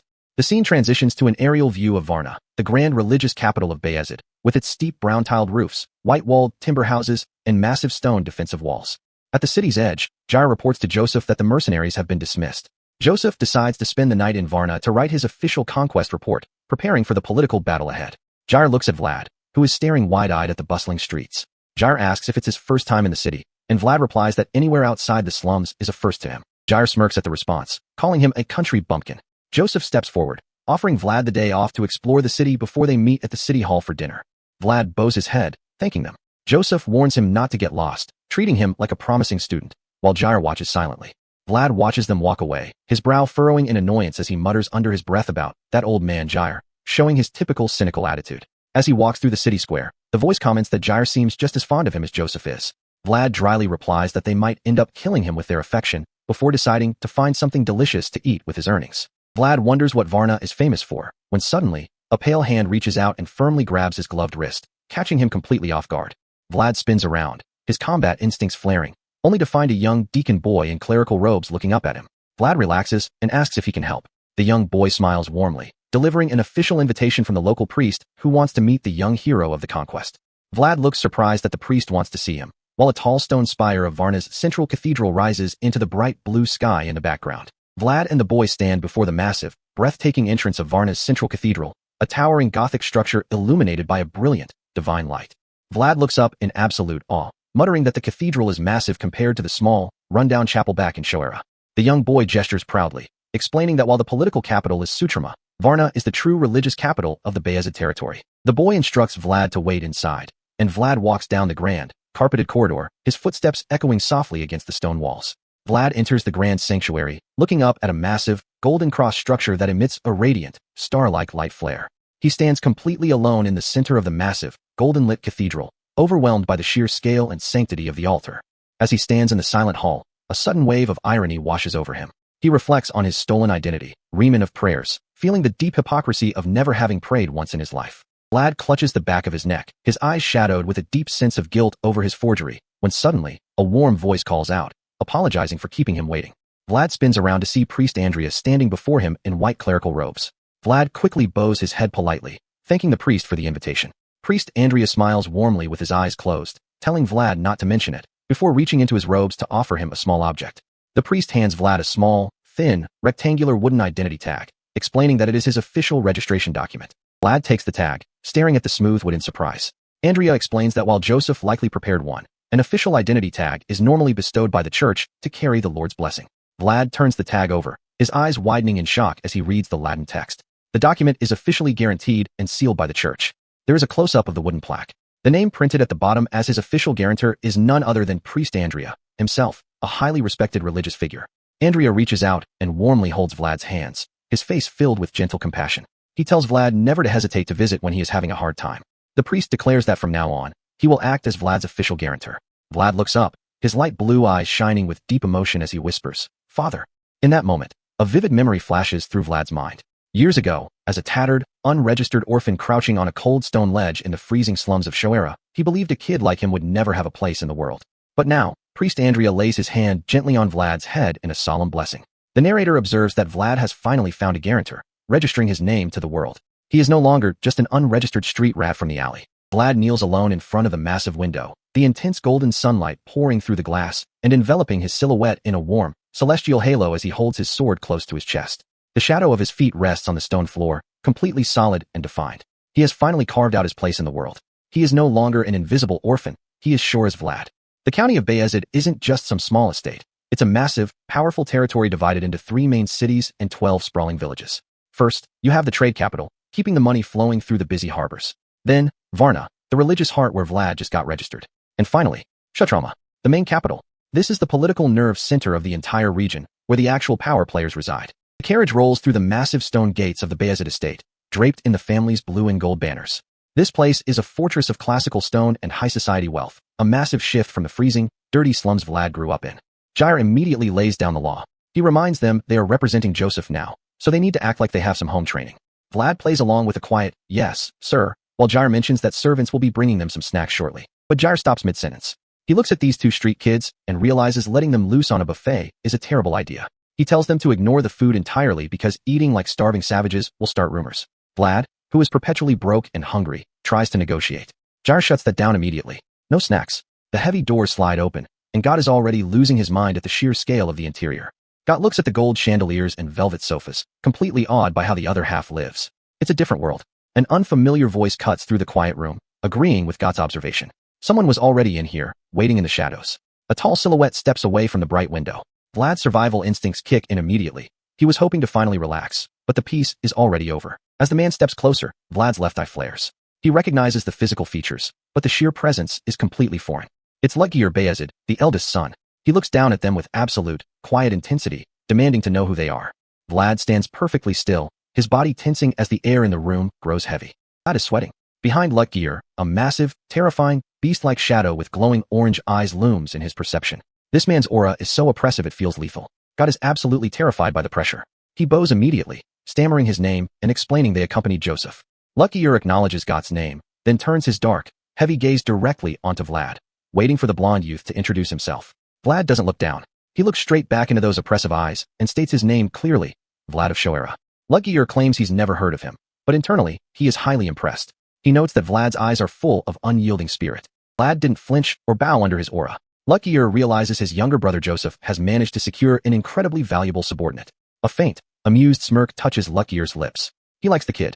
Meanwhile, Vlad's hand is still tightly clenched against his tunic, ready for a fight. To break the ice, Ludgir casually extends his hand, offering them a handful of peanuts. Vlad looks at the offering and flatly declines, stating they were told not to eat anything. God looks like his soul just left his body. Vlad doubles down, repeating Jair's exact instructions. God is internally screaming, convinced Vlad is actively trying to get them executed by a high noble. God is in physical agony over the disrespect. Ludgir is left standing there looking incredibly awkward, holding his rejected peanuts. The narrator notes that Vlad's very first act upon arriving at the family estate was rejecting the eldest son's hospitality. Ludgir just quietly munches on his own peanuts. Meanwhile, in the main library, Count Bayezid is reviewing the reports. He asks about the name Joseph brought back. The Count notes that Joseph has never brought anyone home besides Jair, the guardian knight his mother, Madame provided. The Count promises to reward Joseph if he successfully raises this talented street kid into a proper knight of the Bayezid family. But the Count's tone shifts. He sternly reminds Joseph that while wielding a blade isn't his specialty, he must remember whose territory he resides in. He asks about Joseph's notoriously fragile health. Joseph quietly insists he is fine, maintaining his polite, distant composure. The Count dismisses him. Joseph bows respectfully, wishing his father well before turning to exit. Joseph walks away, his heavy, uneven limp echoing through the quiet, grand room as his father watches in silence. Every step is a reminder of the physical limitations Joseph has had to fight his entire life. Ragmus resolves to prepare a restorative tonic for the young master. The Count agrees, noting how protective Joseph's mother, Madame Oksana, is over her son. The Count turns the conversation to the actual report of the Northern Campaign, asking his advisor for his honest thoughts on the anomalies. Ragmus warns him that the strange phenomena occurring in Varna cannot be taken lightly. Something highly unnatural is spreading. The Count's anger flares. He cannot tolerate dark sorcery being exercised within his sovereign borders. Ragmus explains the reports of a direct connection between the rising undead and high-level curses targeting specific individuals. The Count deduces that they are dealing with either an exceptionally powerful wizard or a coordinated secret organization. If it's an organized group, the threat to the territory's stability is massive. Ragmus confirms the grim assessment. The Count's hand tightens on his armrest. No matter who they are, the law of the land remains absolute. He declares that the Bayezid family will continue to reign unrivaled, and they will systematically eliminate anyone who threatens their peace. He orders his forces to hunt down the conspirators immediately, especially those who dared to target his son Joseph. The Count stands as a figure of absolute, terrifying power, his glowing white eyes reflecting his unyielding resolve to crush any threat. Outside, the quiet night settles over the grand estate, but the political storm is already brewing. Jair and Joseph finally return to the waiting room, apologizing for keeping their guests waiting so long. Joseph addresses God directly, promising to handle his rewards tomorrow. God is internally weeping from hunger, but maintains a polite salute. God is dismissed to his quarters to rest, leaving Vlad alone with the noble and his guardian knight. Joseph sits down, his tone turning serious as he initiates the real negotiation with the young swordsman. He reminds Vlad of his pledge to act as his personal sword in exchange for his support and protection. But Joseph points out the core contradiction. Vlad wants freedom, yet he pledged absolute service. Joseph demands clarity.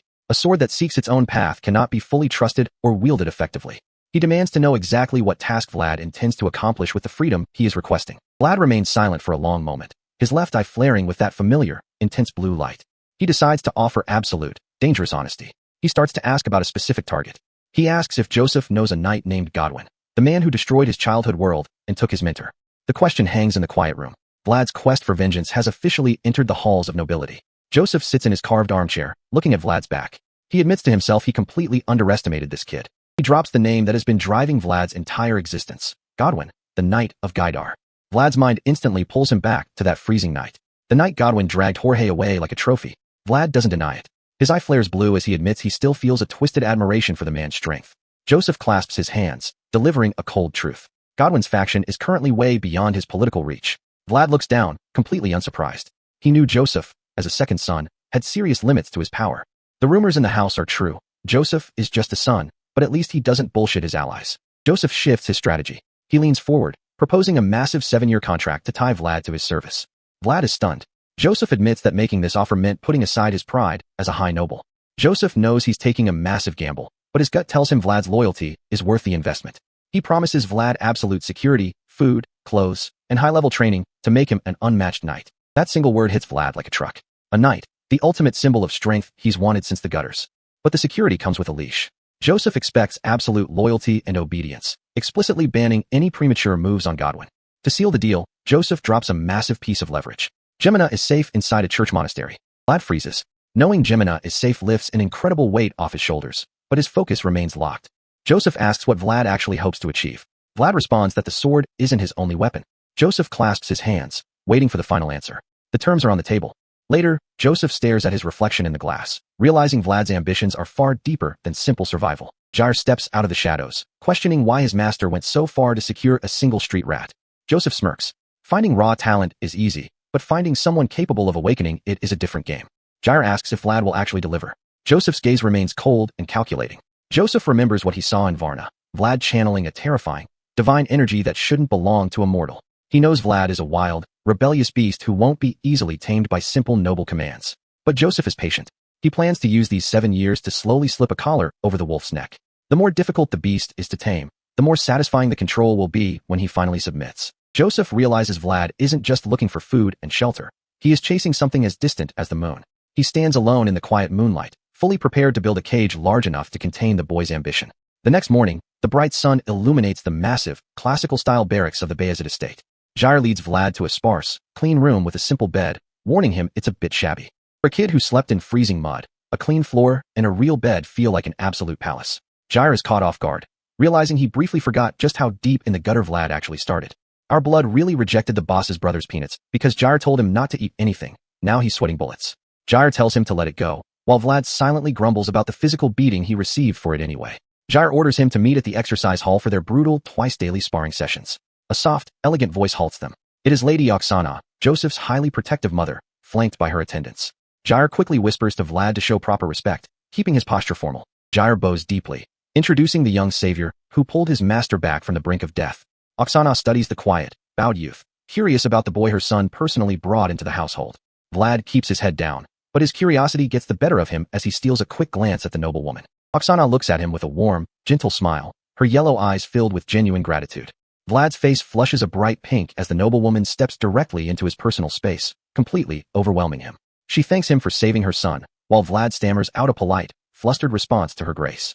Oksana promises him a generous reward, noting that his actions carry far more weight than he realizes. She gently runs her hand through his messy blonde hair, commenting on how beautifully it complements his blue eyes.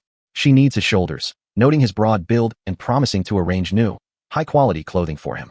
Vlad bows his head in absolute, red-faced embarrassment, stammering out his thanks to the amused noblewoman. Lady Oksana dismisses them with a gentle smile, allowing Jair to guide the flustered youth toward the dining hall. Jair lets out a sigh, teasing Vlad for his sudden shyness around women. Vlad admits he has never interacted with a noblewoman, while Jair secretly confesses he is equally uncomfortable around her. Jair orders him to get his meal, sending him toward the bustling barracks dining hall. Vlad enters the crowded dining hall. Suddenly, a thick, viscous stream of liquid drips from a trainee's mouth. The spit lands with a soft, sickening splash directly into Vlad's wooden bowl of soup. Two arrogant trainees in blue uniforms stand over Vlad's table, smirking as they wait for his reaction. Never won a real fight, but this bruv is explaining dining etiquette like he is selling a masterclass on it. The dining hall erupts into mocking laughter, but Vlad remains completely still, his left eye flaring with a cold, blue light. Vlad slowly dips his spoon into the ruined soup, his mind analyzing the threat with absolute, detached calculation. He realizes these affluent trainees are trying to assert dominance immediately, testing the new street rat's limits. The bully's smile falters, unsettled by Vlad's unnatural calm. Vlad remembers Jair's warning not to ruin Joseph's reputation. Vlad realizes he cannot use physical violence here, forcing him to find a psychological way to completely crush them. The bully sneers and turns to walk away, warning Vlad to look forward to his upcoming hazing. Vlad's voice cuts through the room, asking for his name. The startled bully turns back in confusion. Vlad looks up, his eye flaring with a brilliant, suffocating wave of pure, unadulterated murderous intent.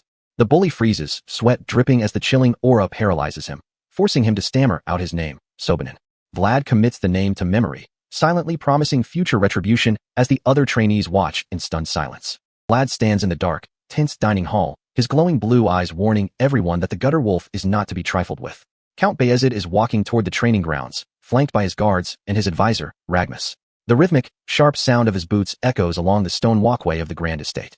The Count stops at the balcony, looking down at the training yard below. He notes that the trainees are already busy with their sparring sessions. Count Bayezid decides they should watch for a bit.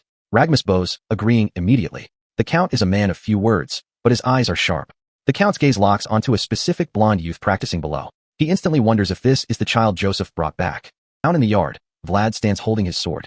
The other trainees have already heard rumors about the blonde kid from the slums. Ragmus remarks that the boy looks incredibly sharp. The Count murmurs in curiosity as Ragmus points out a hidden observer.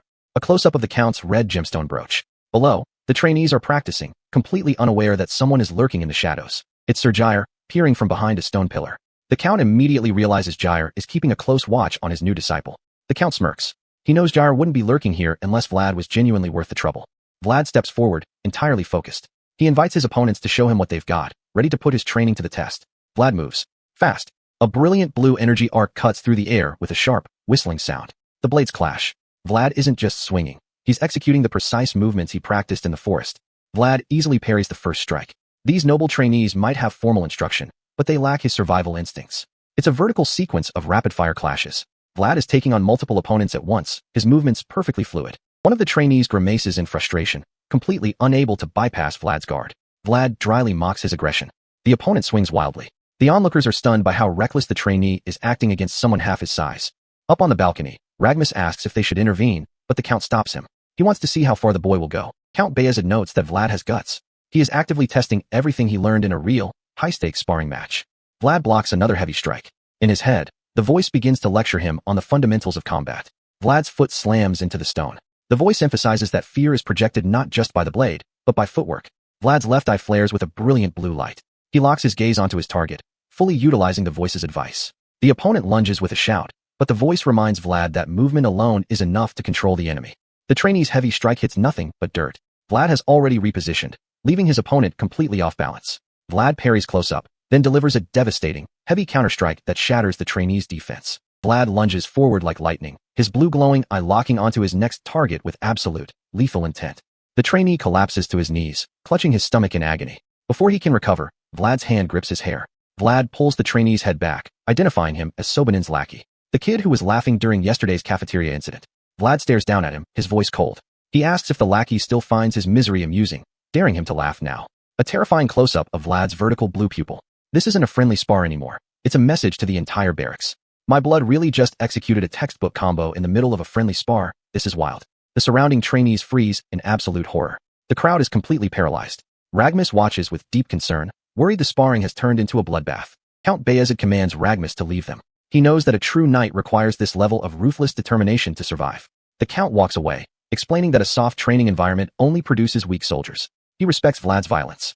The Count smirks, noting Vlad looks entirely satisfied with the result. Ragmus, holding his ledger, can only agree. Jair smirks from his hiding spot, highly amused.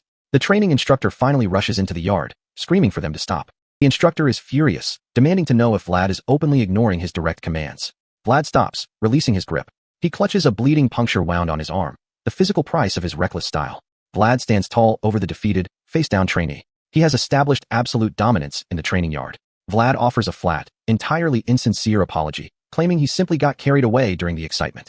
The instructor sweats under Vlad's terrifying gaze. Vlad turns and walks away, the silent crowd parting like the Red Sea. Vlad walks past the seated, bleeding trainee, then locks eyes with Sobanin, who is watching him with gritted teeth. Vlad tells Sobanin to send his regards to his lackey, warning him that he tends to lose control when he's focused. Vlad continues walking, his boots clicking. He tells Sobanin to expect a much worse fate if he ever tries to cross him again. Vlad glances at his bleeding arm, delivering a cryptic threat.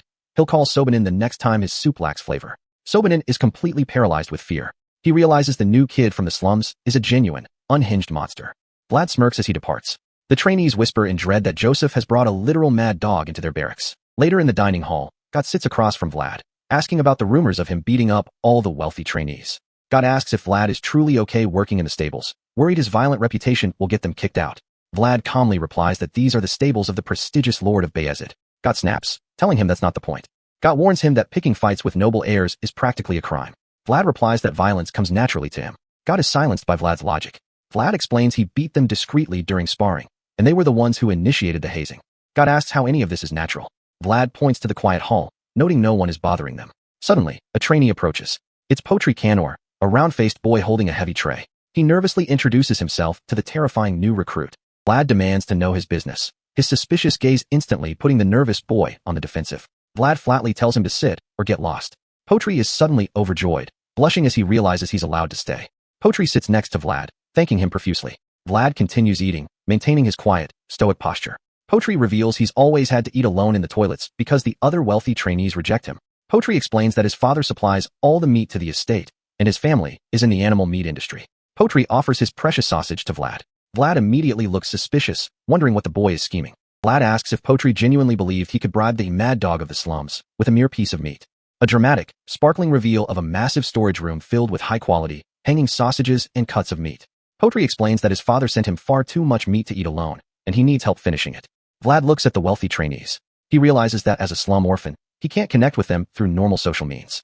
He realizes that if he wants to survive here, he needs a network, and this meat industry kid is the perfect ally, fam.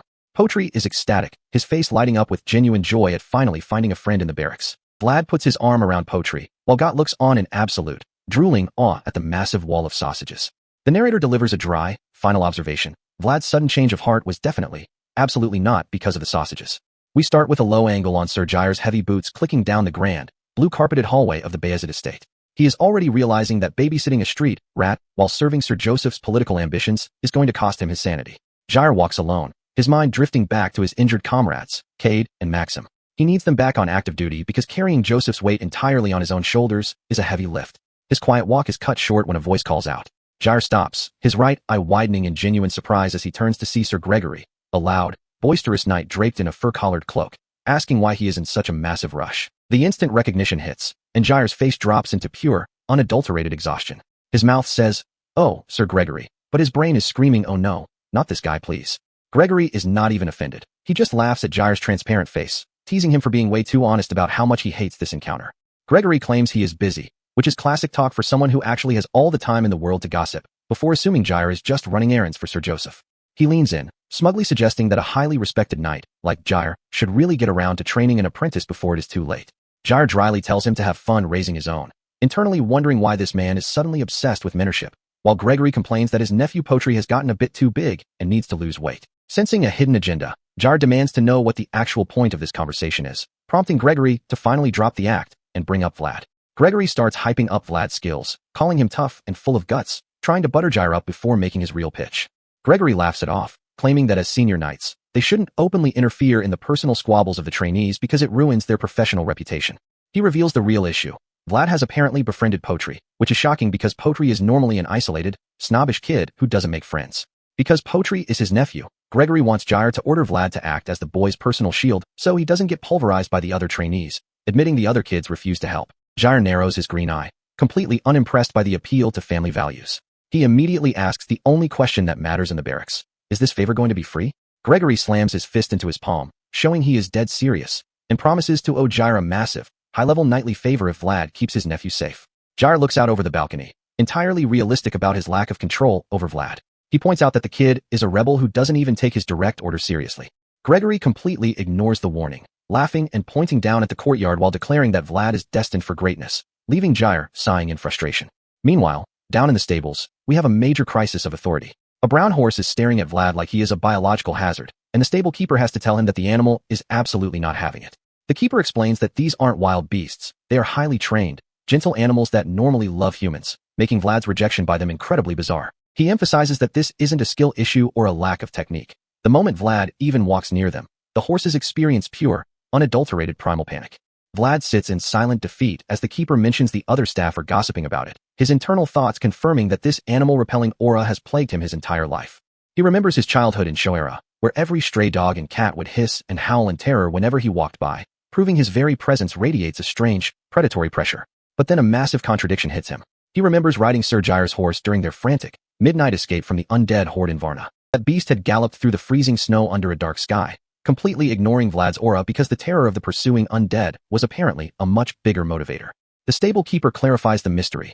That wasn't a normal animal. It was Jair's personal mount, an incredibly expensive, highly disciplined warhorse trained to ignore spiritual pressure. Vlad sinks into a deeper spiral of embarrassment. He realizes he can't exactly go to Jair and explain that his street rat body is too elite for budget horses and that he can only ride luxury mounts. His mental crisis is cut short when a maid with a green ribbon in her hair approaches their table, quietly interrupting his suffering. She delivers the summons. Lady Oksana, the terrifyingly elegant matriarch of the house, wants to see him immediately. Vlad looks up, his blue eyes wide with a mix of confusion and immediate anxiety, wondering what the noblewoman could possibly want with him now. He is brought into her lavishly furnished chambers, where the sheer wealth of the gold-trimmed mirrors and velvet chairs is enough to make a slum orphan feel completely out of place. Lady Oksana smiles gently, observing his new, tailored clothes and noting that the elegant garments completely hide his rough backstreet origins. Vlad stands there, completely blushing and flustered. She looks down at his stiff, awkward posture, instructing her tailor that Vlad is only 17 and still growing, so they need to prepare a larger size. She fondly recalls that her son Joseph had his own massive growth spurt at that age, promising to arrange a brand new wardrobe for Vlad once the summer arrives. She lectures him on the importance of seasonal fabrics to preserve a warrior's stamina, prompting Vlad to bow deeply, his face burning red as he stammers out his gratitude. Her expression turns incredibly soft and maternal as she tells him that she is the one who should be grateful, since Vlad saved her son's life in the northern forests. Realizing she has taken up his valuable training time, she gently dismisses him back to his duties, and Vlad bows one last time before escaping the room. The heavy wooden door clicks shut, and Vlad is finally free from the suffocating pressure of noble hospitality. He lets out a massive sigh of relief, wiping the sweat from his temple and admitting to himself that he is absolutely not built for dealing with highborn ladies. He looks down at his fine, silver-embroidered tunic, realizing the fabric is so soft and comfortable that it feels like a total lie. It's a stolen identity, just like his fake mercenary badge. Walking down the quiet, blue-toned corridor, a profound sense of isolation settles over him. He's surrounded by luxury, but he feels like a ghost walking in someone else's house. He realizes that despite his best efforts to play the part of a refined, noble guest, his soul is rejecting this comfortable lifestyle. It feels like he is growing soft, losing the sharp edge that kept him alive in the slums. He thinks about his soul gaining weight, but his internal crisis is shattered by a violent, echoing impact from the courtyard below. He rushes to the window and looks down to see Sobanin, the arrogant trainee who tried to ruin his soup, brutally beating Potri Kanor, screaming at him for hanging out with a street rat. Sobanin's face is contorted in pure, malicious fury, his eyes wide as he screams at the defenseless boy, determined to assert his dominance over the barracks. He grabs Potri by his hair, mocking him for trying to find a friend in Vlad, proving that even in a noble estate, the strong will always prey on the weak. Sobanin unleashes a brutal flurry of strikes, screaming that trash belongs with trash, while Potri can only curl up in the dirt and shield his face. He stands victoriously over the bleeding boy, entirely satisfied with his display of petty authority. Vlad watches from behind the window grid, his expression turning entirely cold. He realizes that whether they are rich or poor, bullies will always prey on the weak. His left eye flares with a cold, brilliant blue light. The comfortable noble facade is officially gone. The street rat is back, and he's looking for blood. He He strips off the expensive, silver-embroidered garments Lady Oksana gave him and drapes his dark training cloak over his shoulders. Those fancy clothes are too soft for what he's about to do. He stands in the bright hallway, a dark silhouette of absolute, quiet menace. He's done trying to fit into their peaceful world. Night falls over the training barracks, the quiet stone structures bathed in a cool, ominous blue moonlight. Vlad walks down the dark corridor and knocks firmly on a wooden door. A trembling, terrified voice from inside asks who it is, and Vlad simply replies, "It's me." He pushes the door open, stepping into the dim room to face his bruised friend. Potri looks up in shock, whispering his name, while Vlad stares back with an unyielding, serious expression, asking what he is doing hiding in the dark. Potri's face is a horrific mess of purple bruises and cuts. He looks down in deep shame, muttering that he is only there to take back the meat he offered earlier. Vlad doesn't offer sympathy. He simply points a gloved finger at the massive cured ham hanging from the ceiling and demands it. Potri is stunned, asking if he really wants the entire thing, his heart sinking as he realizes Vlad might just be another parasite exploiting him. Vlad flatly says, "Yeah," confirming Potri's worst fears. The boy closes his eyes in bitter disappointment, thinking he was stupid to hope for a real friend in this place. Potri resigns himself to his isolation, realizing that to everyone else in these barracks, he is nothing but a walking supply of free meat. But instead of stealing his food, Vlad hand-delivers a heavy brown bag filled with fresh rations, catching Potri completely off guard. Vlad tells him not to look so pathetic, explaining that he is only taking what is fair payment for what he is about to do. As Potri stares in confusion, Vlad's eyes glow in the shadows. He mentions that a certain knight he once knew taught him a very specific rule of transaction, a rule that was forged in the blood and betrayal of his childhood. A knight should only take what he actually deserves. And right now, Vlad is about to earn his share. Vlad walks out into the misty courtyard, where Sobanin and 14 of his armed lackeys are waiting for him with wooden training swords. Completely outnumbered, Vlad doesn't even flinch. He dryly observes that even the lowliest street thugs in Shoera wouldn't be this pathetic. Sobanin bares his teeth, screaming at him to shut his mouth, his pride completely wounded by the street rat's absolute lack of fear. Vlad smirks, his left eye flaring with a brilliant, predatory blue light. He gestures for them to come at him all at once, unlocking his inner, main character behavior. Enraged by the disrespect, Sobanin screams for his men to beat him to death, and the 14 trainees charge forward in a blind rage. Vlad's smirk widens in the dark. He is incredibly glad he took off those expensive noble garments, because tonight, the courtyard is getting painted red. He raises his training sword, his left eye burning with the divine power of the voice. The hunt is officially on, and there will be no survivors. Vlad is not playing around. He immediately starts cracking jaws, sending blood splattering as these trainees realize they picked the wrong fight. Honestly, Blood thought he was just dealing with another soft noble kid, but Vlad is handing out swift, violent reality checks. The trainees try to rally, screaming at each other not to back down because Vlad bypassed their guard. But their defensive line is already in shambles. They simply cannot keep up with his speed. They try to coordinate a massive encirclement, but Vlad's eyes are already flaring with that familiar, predatory blue light. He swings his sword in a wide, sweeping arc, completely dismantling their formation before they can even set their feet. One of Sobanin's lackeys is utterly paralyzed, realizing Vlad is operating on a completely different level than during their light sparring sessions. He's sweating bullets, wondering how a street-born novice can possess this kind of lethal, refined movement. Sobanin sees his entire gang on the verge of a collective panic attack, so he lunges forward, screaming that he will personally kill anyone who runs. The desperation is real. If they lose to a single alley rat, their standing in the barracks is completely ruined. Vlad doesn't give them a second to breathe. He lunges directly at his next target, their wooden blades clashing in a blur of high-speed motion. With his eyes glowing with the raw power of the voice, Vlad looks his opponent dead in the face and asks, "Have you ever killed anyone?" It's a chilling reminder that while these noble kids are playing soldier, Vlad has actually survived the lethal reality of the slums. The trainee completely loses his mind at the question, screaming in anger and confusion as he swings with everything he has. He's trying to mask his terror with raw aggression, but he's already emotionally compromised. Their wooden swords collide with a massive, echoing whoosh of energy. Vlad is deliberately testing his limits here, using the clash to feel out his opponent's center of gravity. During the clash, Vlad's mind drifts back to the northern conquest. Back then, he only knew how to swing with raw, desperate strength, but now he's learning how to actually fight with intent. Vlad moves fluidly through the air, surrounded by a current of blue energy. The voice echoes in his head, confirming that Jair's brutal training is finally paying off. He is learning how to control the pace of the battle. The trainee is left completely off balance, gasping in frustration as Vlad easily confines his movements. Vlad is dictating the entire flow of the engagement now, leaving his opponent zero room to counter. The opponent's eyes widen in absolute shock as Vlad's internal monologue clicks. He finally understands the core concepts of pace, space, and flow that Jair was trying to beat into him. Vlad nimbly maneuvers behind his target, his movement depicted by a sharp blue energy arc. He is no longer just reacting. He is actively manipulating the space around him. He executes a flawless, high-speed strike. By mastering the flow of his attacks, Vlad ensures that every single movement transitions seamlessly into the next. The brown-haired trainee crashes heavily to the stone floor, letting out a pained scream. The sheer physical impact of Vlad's strike has completely shattered his defense. The boy is left gasping on the ground, clutching his chest in agony. Vlad stands over him, his wooden sword radiating a cold, blue magical aura that signals the absolute end of the fight. The fallen trainee looks up, tears streaming down his face as a shadow falls over him. The realization of his complete helplessness is written all over his face. Vlad grits his teeth, his expression intense as he prepares to deliver a final, decisive blow to ensure this bully never tries to touch his allies again. He strikes him down with a brutal, cracking impact, completely silencing any lingering resistance. Vlad is not playing by noble rules. He is using the unforgiving law of the backstreets. The remaining trainees watch in paralyzed terror, one of them literally weeping and trembling on the ground. They realize too late that this street rat is a genuine monster. Vlad stands victorious over the fallen bully, pointing his sword vertically. Near thought he could haze the main character, and now he's praying for his life on the cold stone floor. Vlad looks down with glowing, vertical-pupiled blue eyes, delivering a cold, quiet threat. He commands them to stay out of his sight, and to never lay a finger on Potri Canor again. The terrified trainee nods frantically, tears streaming down his face. He knows with absolute certainty that Vlad would have taken his life without a second thought. Vlad stands quietly under the cold light of the full moon, holding his sword. He is slowly adapting to the harsh, martial reality of the Bayezid household. As Vlad walks away, radiating from his silhouette, Vlad advances on them, his face twisted into a menacing smile. The trainees can only shiver as a final, crushing impact silences the rest of the gang. The entire 14-man ambush has been completely dismantled. From a high window of the estate, Count Bayezid watches the fading blue magical energy of Vlad's strike illuminate the dark courtyard. The Count smiles a calm, knowing smile, muttering, "Magnificent."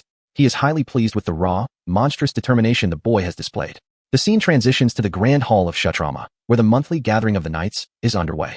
Count Bayezid sits upon the throne, while the leader of the knights, Antalis, holds an unrolled scroll. Symmetrical rows of knights stand facing each other. On one side are the supporters of the eldest son, Lutgir Bayezid, who are visibly irritated that their schedules were reorganized for an upcoming mission. On the opposite side stand Joseph's supporters, looking exceptionally calm and content. Their political standing has been significantly elevated by the success of the Northern Campaign.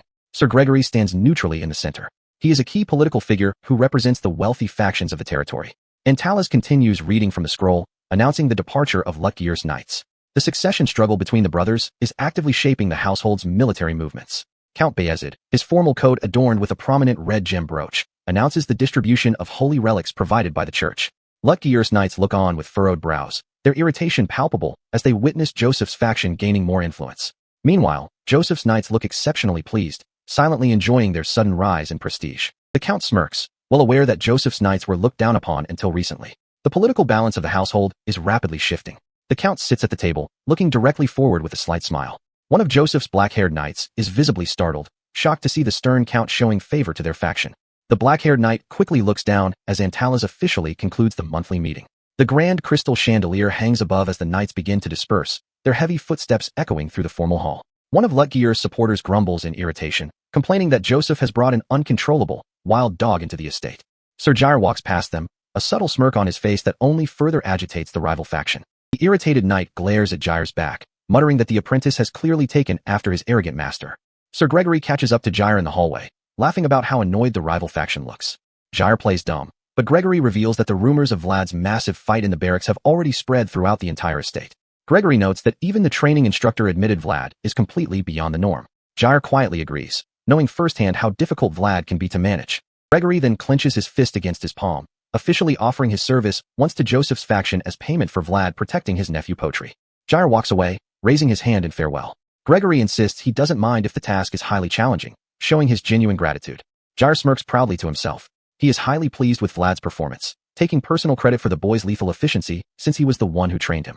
Scene shifts to a quiet, private room where a magnificent suit of armor crafted from gray orc leather stands mounted on a mannequin. Sir Joseph, Sir Jair, and a mustachioed knight stand looking at a wooden chest. Joseph reveals that Count Bayezid personally sent this armor as a gift for Vlad. The mustachioed knight is astonished, noting that such splendid armor is far too valuable to be bestowed upon a mere apprentice. Jair explains that the armor is crafted from the leather of a northern gray orc, while Joseph quietly confirms the origin. A gray orc warrior stands in a snowy mountain landscape. This rare, durable leather is a symbol of prestige, marking the wearer as a true warrior of the north. Joseph smiles, noting that his father was clearly very pleased with Vlad's combat prowess and determination. Joseph crosses his arms, pointing out that Vlad has managed to prove his worth and earn the Count's official acknowledgement within a single month. The mustachioed knight agrees that no other apprentice can compare to him, while Jair notes the rumors have already solidified Vlad's reputation. Joseph reaches into his tunic and holds up a white envelope sealed with a red wax stamp featuring a tree-like design, declaring that they cannot afford to remain idle. Joseph holds the envelope steady, his expression serious as Jair looks down at the seal. Joseph looks directly at his loyal knight, asking if they are ready to respond to this highly unusual summons. Jair smirks, his green eye glowing as he declares that he is more than ready, having restrained himself while cleaning up Vlad's messes. Joseph officially declares their next destination. They will be traveling to the region of Diamar. The stylized white tree symbol of the invitation looms over Joseph, Jair, and Gregory, signaling the start of a dangerous new political arc. The camera focuses on the sword hilt at Jair's hip next to Joseph. They are stepping out of the safety of the estate, heading directly into a nest of political intrigue and conflict. The green carriage of House Bayezid rolls steadily along the dusty dirt road of the open countryside, cutting through vast green fields under a brilliant, blazing sun. Joseph Bayezid is taking Vlad and Jair straight into a hornet's nest of noble politics, and the quiet scenery is just a mask for the tension brewing inside. Inside the dimly lit carriage, Joseph leans back against the plush leather seats, resting his chin on his gloved hand, while Vlad sits opposite him in full plate armor. Joseph is using this travel time to groom Vlad, explaining that Diamar is famous for its lemons and serves as a vital trade gateway to the middle regions. Joseph explains that this geographical positioning makes Diamar a critical strategic asset for the northern lords. Vlad, his hand resting on his sword hilt, asks if this geopolitical value is the real reason Joseph ordered Jair to lead their vanguard here. Joseph smiles a thin, calculating smile, telling Vlad that a smart noble never lets a good crisis go to waste, especially when the crisis belongs to someone else. He reveals that the ruling Hainel family of Diamar is currently tearing itself apart in a brutal succession dispute. Joseph notes that an invitation from a desperate heir is basically a golden ticket to gain massive political leverage. Vlad looks away, muttering that the world of nobles is incredibly complicated, realizing their high society politics are just glorified, expensive gang wars. Joseph looks directly at Vlad, explaining that blood disputes are the most common and inevitable conflicts among the high nobility. In this world, the closest relatives are often the most lethal enemies because they share the same claim to the family's wealth. Joseph stares downward, his dark eyes completely calm and detached as he calculates his next moves. He doesn't care about the morality of the succession, he only cares about how much leverage he can extract from the winner. The reflection of a young woman with long, straight dark hair appears in an ornate, gold-framed mirror. This is Alyssa Hainel, the legitimate heir of the late Duke of Hainel, whose entire future is currently hanging by a thread. Alyssa's profile in the mirror shows her isolation. Her uncle, Andre Hainel, is actively trying to ruin her by claiming she was born out of wedlock. In noble society, a whisper of illegitimacy is a death sentence to one's inheritance rights. An empty, high-backed stone throne sits illuminated by a cold, dramatic spotlight in the grand hall. Because Alyssa is a woman, the patriarchal laws of her family restrict her direct political influence, forcing her to find another way to defend her birthright.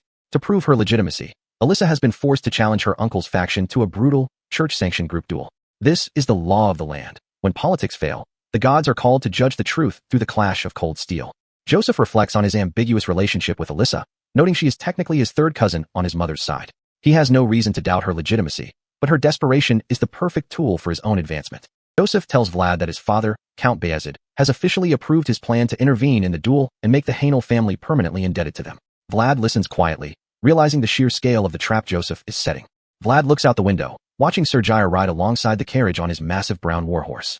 Vlad is filled with deep respect, marveling at how a knight can be trusted to represent the honor of an entirely different noble house in a trial by combat.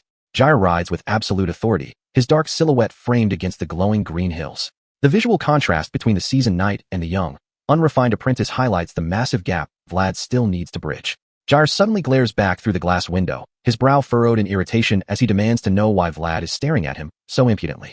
Vlad flinches, instantly sweating as he tries to read his master's mood. Jair barks at him, pointing out the absurdity of an apprentice sitting comfortably inside a luxurious carriage while his master is outside riding a horse through the dust. Vlad lowers his head, offering a quiet, submissive apology. Jair's irritation boils over, a sharp cracking sound effect emphasizing his anger. He snaps that he was proud of Vlad for beating the other trainees, but finding out Vlad can't even ride a basic horse is a complete embarrassment, bruv. Vlad sits in the corner of the carriage, looking thoroughly gloomy as he mutters that he could ride just fine if he had an expensive horse. He's referring to his animal-repelling aura, which makes normal horses completely reject him. Jair yells through the window, telling Vlad that the expensive warhorse costs significantly more than Vlad's entire life is worth. Below, Vlad's hand presses against his chest as his heart begins to beat at a dangerously rapid pace. Vlad stares down in confusion, his chest tightening as his heartbeat thumps violently against his armor. This isn't just anxiety. The latent, explosive power of the black lightning is starting to put a severe physical strain on his young body. Blood. Vlad wonders if his physical distress is a reaction to the constant, suffocating pressure of being trapped between Joseph's calculating manipulation and Jair's relentless, aggressive training sessions. Sir Jair looks back with a stern, unyielding expression. Vlad realizes that in this high-society world of knights and nobles, he is completely alone, with no one to rely on but his own strength and the entity in his head. Suddenly, Vlad's eyes flare with a brilliant blue light as a violent, low rumbling sound vibrates through the carriage frame. This is a sudden, massive disruption in the surrounding earth. Jair and the mustachioed commander, Orden, instantly react to the shaking ground. Jair's expression turns grave as he orders the caravan to halt and commands the guards to dismount their horses immediately. The carriage screeches to a halt as the horses whinny in panic. Jair glares toward the grassy field, sensing a massive, hostile presence moving rapidly beneath the soil. Jair shouts for everyone to get off their horses to avoid being thrown. The armored guards scramble in panic, realizing a normal earthquake doesn't move in a single, targeted line like this. Vlad doesn't hesitate. He kicks the carriage door open with a loud crash, lunging forward to grab Sir Joseph and pull him out of the vehicle just as the ground beneath the wheels begins to fracture. They tumble onto the grassy field. Joseph quickly regains his composure, standing up to dust off his fur-collared cloak while telling Vlad that his concern is appreciated, but there is absolutely no need to panic. Joseph asks excuse me, as the rumbling intensifies. Beside them, Borden lets out a weary sigh of relief as the immediate danger to the carriage passes, but the real threat is just beginning. The guards kneel in defensive stances in the grass. Vlad stands panting, muttering that this is the very first time he has ever experienced an earthquake, his eyes scanning the horizon. Vlad realizes this is definitely not a natural disaster. He points toward the field, where a massive path of upturned, shattered earth is cutting rapidly through the green hills toward them. The ground violently tears open, throwing massive boulders and dirt into the air as a colossal ridge of earth rises like a jagged spine across the landscape. A massive, armored giant deathworm erupts from the soil, its circular, tooth-filled mouth roaring in a display of primeval hunger. Joseph explains that these monsters are the legendary remnants of the fallen dragon. Vlad stares up in absolute, paralyzed awe, repeating the phrase, remnants of the fallen dragon, as his light blue eyes catch the creature's terrifying scale. This is the raw, monstrous reality of the world outside the slums. Joseph smirks, entirely unfazed by the beast's appearance. Vlad looks up at the sky, his mind racing as he realizes the sheer scale of the dangers they will face as they descend into the territories of the south. Shortly afterward, the caravan arrives at Diamar, the sole fortified city of the Hainel family, its stone walls rising defensively against the rolling green hills. The medieval city is bathed in the warm, golden light of the setting sun. The carriage parks outside the grand stone palace, where several noble attendants wait to receive the Bayezid delegation. Joseph turns to Vlad and announces that he is free to move on his own for the rest of the day, and he can bring Got with him. Vlad is startled, asking if he is truly allowed to wander by himself. Joseph tells him to go, wander freely, and observe as much of the city and its people as he can.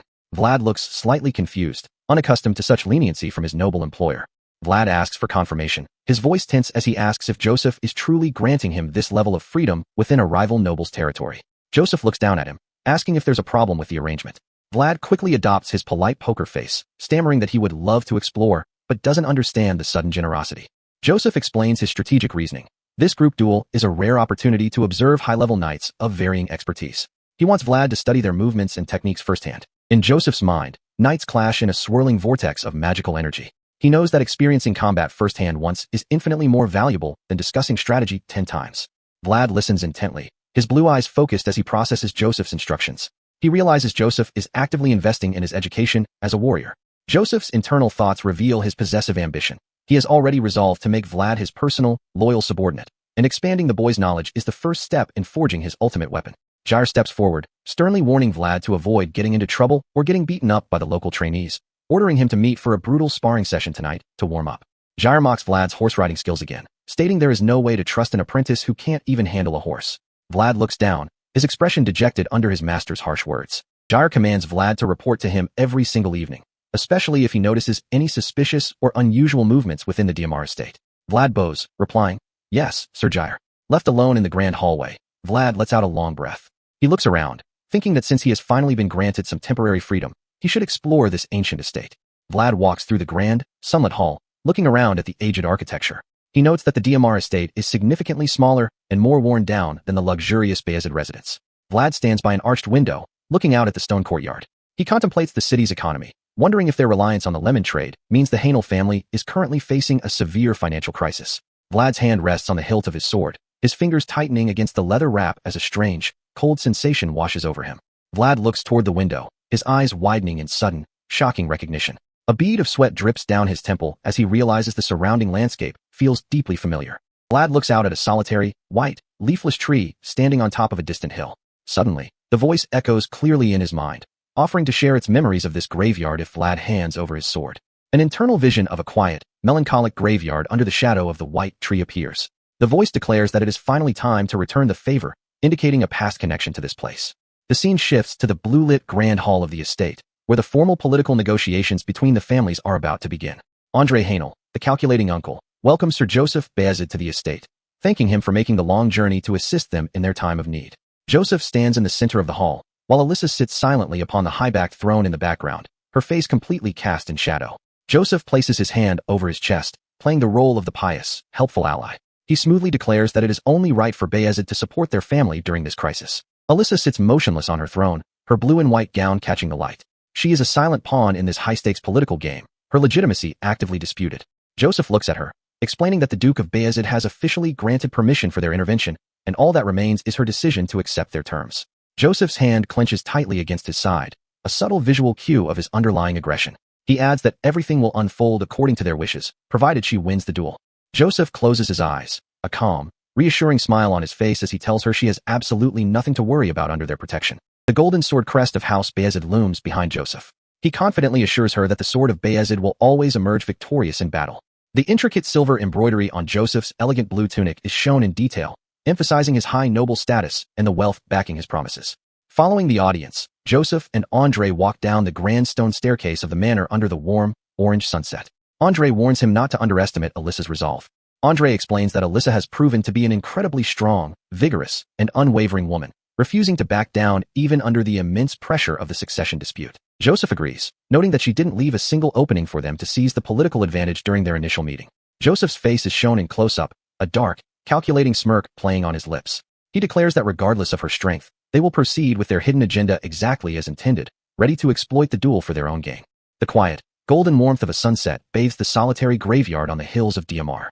Vlad stands amidst the weathered stone markers, his blonde hair catching the fading light as he looks out over the landscape. Memories are the only things that truly continue when everything else is gone.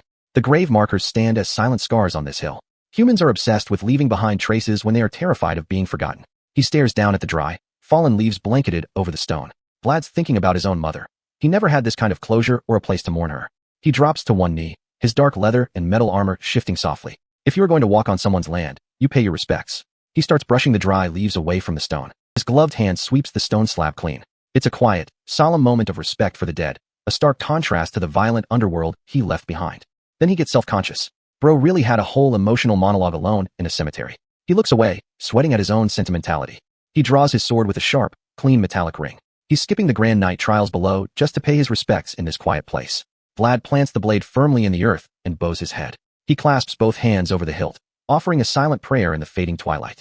Air suddenly grows heavy. A tall, muscular, semi-transparent figure outlined in brilliant, glowing blue light materializes directly behind him, radiating pure, ancient energy. The voice remembers this place. Years ago, under a much smaller tree, he stood on this very hill with someone else. The memory is a blur, but the connection is real. Suddenly, a sharp blue light flares around Vlad's face, breaking his concentration. The voice senses a powerful presence watching them from the surrounding forest. It asks to borrow Vlad's body to investigate. Vlad agrees. He takes a deep, steadying breath to prepare himself before letting the entity take the reins of his physical form. The possession is instant. Blue magical energy crackles violently through his veins, his eyes snapping open with a blinding, supernatural light. Grips the hilt. A massive, vertical column of blue-green energy erupts into the sky with a powerful whoosh, shattering the quiet evening. The sudden, violent discharge of magic startles Vlad's consciousness. He has no idea what kind of power they just unleashed. Out of the forest canopy rises a colossal, white-scaled serpentine spirit with glowing blue eyes and intricate markings. The majestic beast hovers in the air, surrounded by a vibrant green and yellow magical aura. It is a literal guardian spirit of the land. The serpent flickers its tongue, its massive eyes locking onto the glowing energy radiating from Vlad's possessed body. Vlad is completely dumbfounded. He's seeing way too many mystical, terrifying things lately for a kid who grew up in the slums. The serpent looms over him. The voice explains that the beast isn't looking at Vlad. It's looking at the ancient soul residing inside him. The serpent coils itself gently around a massive pine tree. Vlad asks if it's going to attack, but the voice is entirely unbothered. Vlad's eyes glow blue as he processes this. How does the voice know so much about this ancient, imposing guardian? Despite the creature's terrifying size, Vlad doesn't feel any malice. The energy radiating from the spirit feels incredibly warm and protective. Suddenly, footsteps rustle the grass. A soft, Poetic voice echoes through the graveyard, breaking the silence of the hillside. The magical energy dissipates instantly. Vlad spins around, his combat instincts flaring as he searches for the source of the voice. The spectral serpent vanishes into thin air, leaving Vlad standing alone on the hillside as the golden sunset light fades. Standing on the path is a young woman with long, light blue hair, carrying a cleaning bucket. She demands to know his business. This is a restricted area reserved only for the Hainel family. Vlad realizes he's trespassing on sacred noble ground. He quickly sheathes his sword and tries to play it cool. He claims he was just looking for a quiet place to pray. To prove his story, he flashes his church identity tag. He's officially registered as Priest Andrea's faithful squire, not a thief. The blue-haired woman inspects the wooden tag. The church's seal is legitimate, so she reluctantly accepts his explanation. An awkward silence settles over the graveyard. The wind rustles the trees as they stand there staring at each other. Vlad's anxiety starts redlining. Trespassing on a noble gravesite is a serious offense. If she talks, Joseph's reputation is ruined. He imagines Jair finding out and absolutely obliterating him. He needs to secure this girl's silence immediately. To keep her happy, Vlad extends his hand and offers to help her with the chores. He assumes she is just a simple servant hired to maintain the noble family's private cemetery. He points out that he already cleaned up some of the leaves earlier. She's amused by his sudden, desperate diligence. He explains it's only right to show respect to the land's owners. She lets out a soft, surprised hum. He grabs the bucket. He'll do the hard labor, but in exchange, he wants her to keep his trespassing a secret. He begs her not to tell Jair. If the old man finds out, the resulting fuss will be legendary. She smiles, thoroughly entertained by the situation. She tells him she'll consider it based on his cleaning performance. Vlad is internally screaming. Why do pretty girls always make his life so incredibly difficult? He starts scrubbing the stone furiously. The blue-haired woman watches, hiding a soft, quiet chuckle behind her hand. Leaves drift lazily through the warm, orange sunset sky. She stands in the golden light, watching him work. It's a peaceful, quiet moment before the storm of the upcoming duel. The next day, the quiet of the estate is shattered by the thunderous clashing of wooden practice weapons. Vlad watches from the shadows, his eyes glowing blue. The sheer power of the knight's warm-up spar is staggering. This is a completely different level of combat.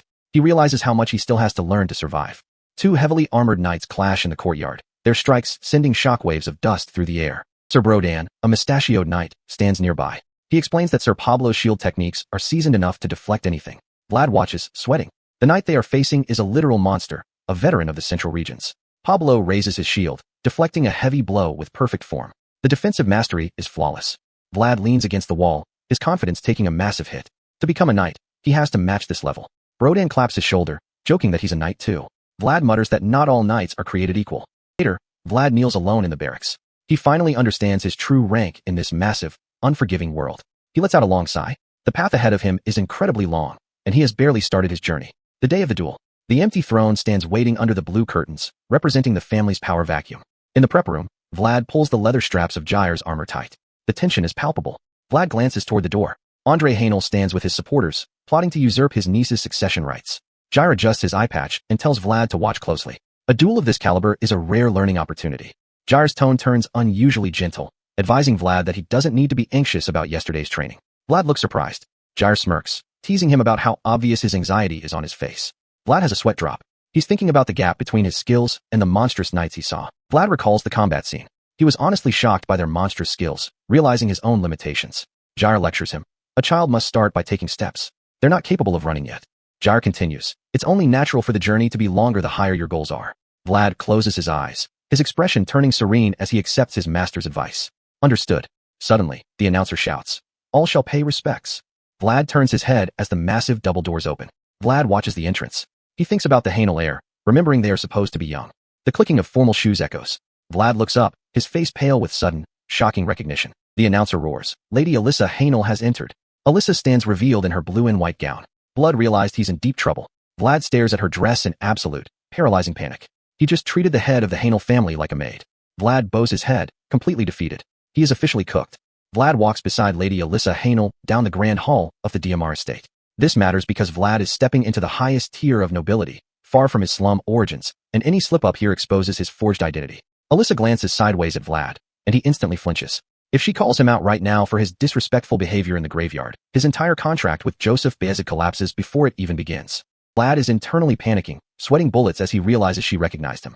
Blood really thought he could just play the quiet squire after treating the most powerful heir in Diamar like a common maid. Alyssa glides past him and takes her seat on the high-backed throne. She keeps her composure, which is the only reason Vlad isn't being dragged out by the guards right now. The presiding priest announces the start of the succession duel. This matters because the entire political future of the Hainel family, and Joseph's plan to make them indebted to him, rests on the outcome of these matches. The official declares the formal vow, calling upon the gods and the sun as witnesses. In a world where noble lineage is everything, this duel is the only legal way to settle Andre's claims of Alyssa's illegitimacy. Alyssa stands with her spiky-haired relative, a vibrant blue aura swirling around them. She knows that if her champions lose today, her uncle Andre will seize DMR, and she will likely face exile or death. 6 armored knights stand in 2 symmetrical rows, a single sword planted between them. This is a group-based trial of martial strength, where the losers forfeit their political rights entirely. The empty throne sits in the cold blue light. The narrator reflects on the pale blue blood of nobility, which carries a burden of duty that commoners will never understand. A white cloak flutters in the wind. Alyssa is determined to prove her legitimacy and preserve her family's honor, refusing to let her uncle Andre usurp her birthright. The first match ends in disaster for Alyssa's faction as her lord throws in the towel, screaming for the fight to stop. This sudden defeat puts her side at an immediate numerical disadvantage. Sir Duncan, Alyssa's veteran champion, stands panting and bleeding from his forehead. He wants to keep fighting, knowing that his defeat directly weakens Alyssa's political standing. The cleric-like official steps forward, dropping a white towel to declare the match officially over. Duncan is forced to stand down, his physical sacrifice rendered useless by his lord's surrender. Siard, the younger knight representing the opposing faction, smirks as he tells his former master to admit defeat. This is a psychological blow, showing how the younger generation of knights has abandoned the traditional code. Sir Duncan closes his eyes in bitter humiliation, wondering if he can even call himself a master anymore. His defeat symbolizes the decline of the old guard against Andre's ruthless new allies. Siard mocks Duncan's past teachings, claiming the master raised a warrior who has now become the sword to slay him. It's a brutal reminder of how loyalty has been corrupted for political gain in DMR. Duncan grits his teeth in misery as the official formally declares Siard the winner. This first loss immediately increases the pressure on Sir Jair, who must win the next match to keep Alyssa's hopes alive. Andre Haenel claps and laughs, celebrating the victory with Sir Ender. Their conspiracy is unfolding perfectly, and they are already anticipating absolute control over the territory. The announcer calls the next participants forward. A dark-haired knight and a mustachioed fighter step into the arena, their plate armor clanking heavily. The official recites the strict rules. The use of aura is completely prohibited, and any serious injury or surrender ends the match. This matters because Jair must rely purely on physical swordplay to win. Sir Jair looks down at Vlad, ordering him to watch and learn. This is where Vlad's real education begins, observing a master knight in a high-stakes, life-or-death environment. Vlad watches in surprise as Jair's sword erupts with a brilliant blue light. Jair is using this duel as a live demonstration to show Vlad how a true knight controls the battlefield.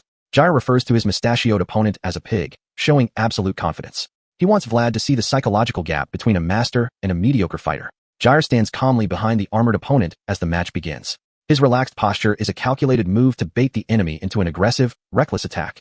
Jair executes a swift, fluid swing, moving faster than the mustachioed knight can react. The mustachioed opponent screams in pain as Jair's blade connects.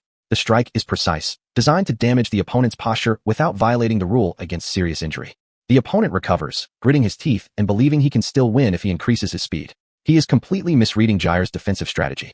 The mustachioed knight lunges forward, swinging his massive broadsword with a desperate cry. He is relying on raw, brute strength, which is exactly what Jair wants. The opponent unleashes a rapid flurry of strikes, his movements creating wide trails of blue light in the air. He is burning through his stamina, leaving himself vulnerable to a counter.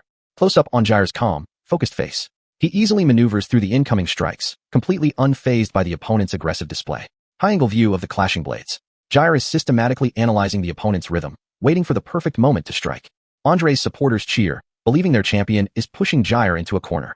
They are completely blind to the technical reality of the fight. Vlad watches from the sidelines, immediately questioning their analysis. He has trained under Jair long enough to know that the master is never truly cornered.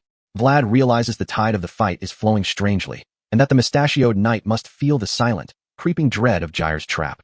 The opponent sweats profusely, panicking internally as he realizes none of his attacks are connecting. He is fighting a ghost, his confidence rapidly evaporating.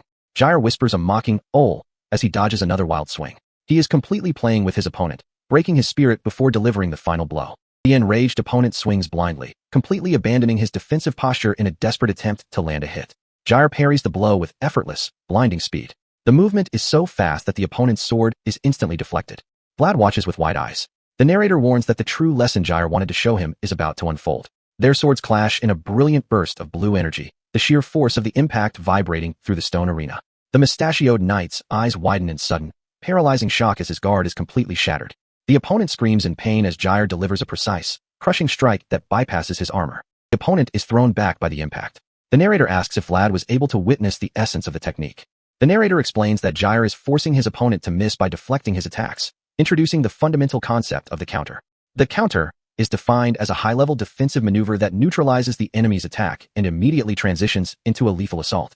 Vlad stands in absolute shock as an unknown voice echoes through the arena. He has finally witnessed the practical application of the sword pacing Jair taught him. Jair's sword strikes the ground with a heavy thud, sending a shockwave of dust and debris radiating outward. The mustachioed knight kneels on the stone floor, trembling in terror as he looks up at the towering, dark-haired master. The defeated soldier realizes Jair is an insurmountable wall, his spirit completely crushed by the effortless display of dominance. The soldier lowers his head, whispering his surrender. Jair's victory ties the succession duel, keeping Alyssa's faction in the game. The announcer declares Jair the winner, and Alyssa lets out a quiet sigh of relief, her chest rising as she recovers her composure. Andre's faction grits their teeth in silent irritation as Jair walks back to the preparation area, his expression entirely neutral. Jair asks Vlad if he learned anything. Vlad bows his head, thanking him for the live demonstration of high-level pacing. The announcer calls the final, decisive match, Shajad of Ubair versus Pablo of Arnstein. This match will decide the ruler of Diamar. Pablo of Arnstein introduces himself, his expression serious and determined as he prepares to fight for Alyssa's legitimacy. Shajad of Ubair smirks dismissively, claiming there is no need for introductions since they have already met. He is highly confident in his superior skill. They stand facing each other, the tension in the arena reaching a fever pitch as the final duel is set to begin. Shajad analyzes Pablo, noting that while Pablo is a strong contender, he is still on a lower level than himself. Shajad prepares his stance, his internal thoughts revealing his absolute certainty of victory. Alyssa watches from her throne as Shajad suddenly bows deeply to her. Sir Joseph Bayezid watches from the sidelines, his eyes narrowing as he notices Shajad's unusual movements. Joseph wonders why Shajad is bidding farewell before the match has even begun, sensing an imminent betrayal. Shajad of Ubair suddenly declares his forfeit, leaving Alyssa shocked and pale on her throne. Vlad and the other knights freeze in absolute shock as Joseph's expression turns dark and intense. Andre Haenel claps mockingly, laughing as he declares the duel over, in the very beginning to bypass the martial trial entirely. Joseph realizes the depth of the conspiracy, calculating that Andre must have infiltrated the roster with 4 men to guarantee a default victory. Andre Haenel demands an immediate oath of allegiance from Alyssa's faction, claiming the forfeit legally solidifies his succession. Andre gestures mockingly toward Joseph, asserting that the forfeit cannot be undone and Alyssa's claim is dead. Andre dismisses Joseph's silent fury, telling him the duel is over and he expects absolute compliance. Joseph's eyes flare with a brilliant blue aura as he warns Andre that House Bayezid will not tolerate this outcome. Sir Joseph's hand clenches his sword hilt in silent, trembling fury, the veins on his hand bulging as he prepares to unleash his family's might.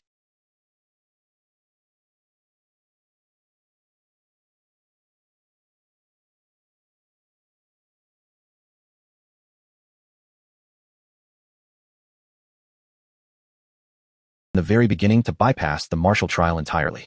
Joseph realizes the depth of the conspiracy, calculating that Andre must have infiltrated the roster with 4 men to guarantee a default victory. Andre Haenel demands an immediate oath of allegiance from Alyssa's faction, claiming the forfeit legally solidifies his succession. Andre gestures mockingly toward Joseph, asserting that the forfeit cannot be undone and Alyssa's claim is dead. Andre dismisses Joseph's silent fury, telling him the duel is over and he expects absolute compliance. Joseph's eyes flare with a brilliant blue aura as he warns Andre that House Bayezid will not tolerate this outcome. Sir Joseph's hand clenches his sword hilt in silent, trembling fury, the veins on his hand bulging as he prepares to unleash his family's might.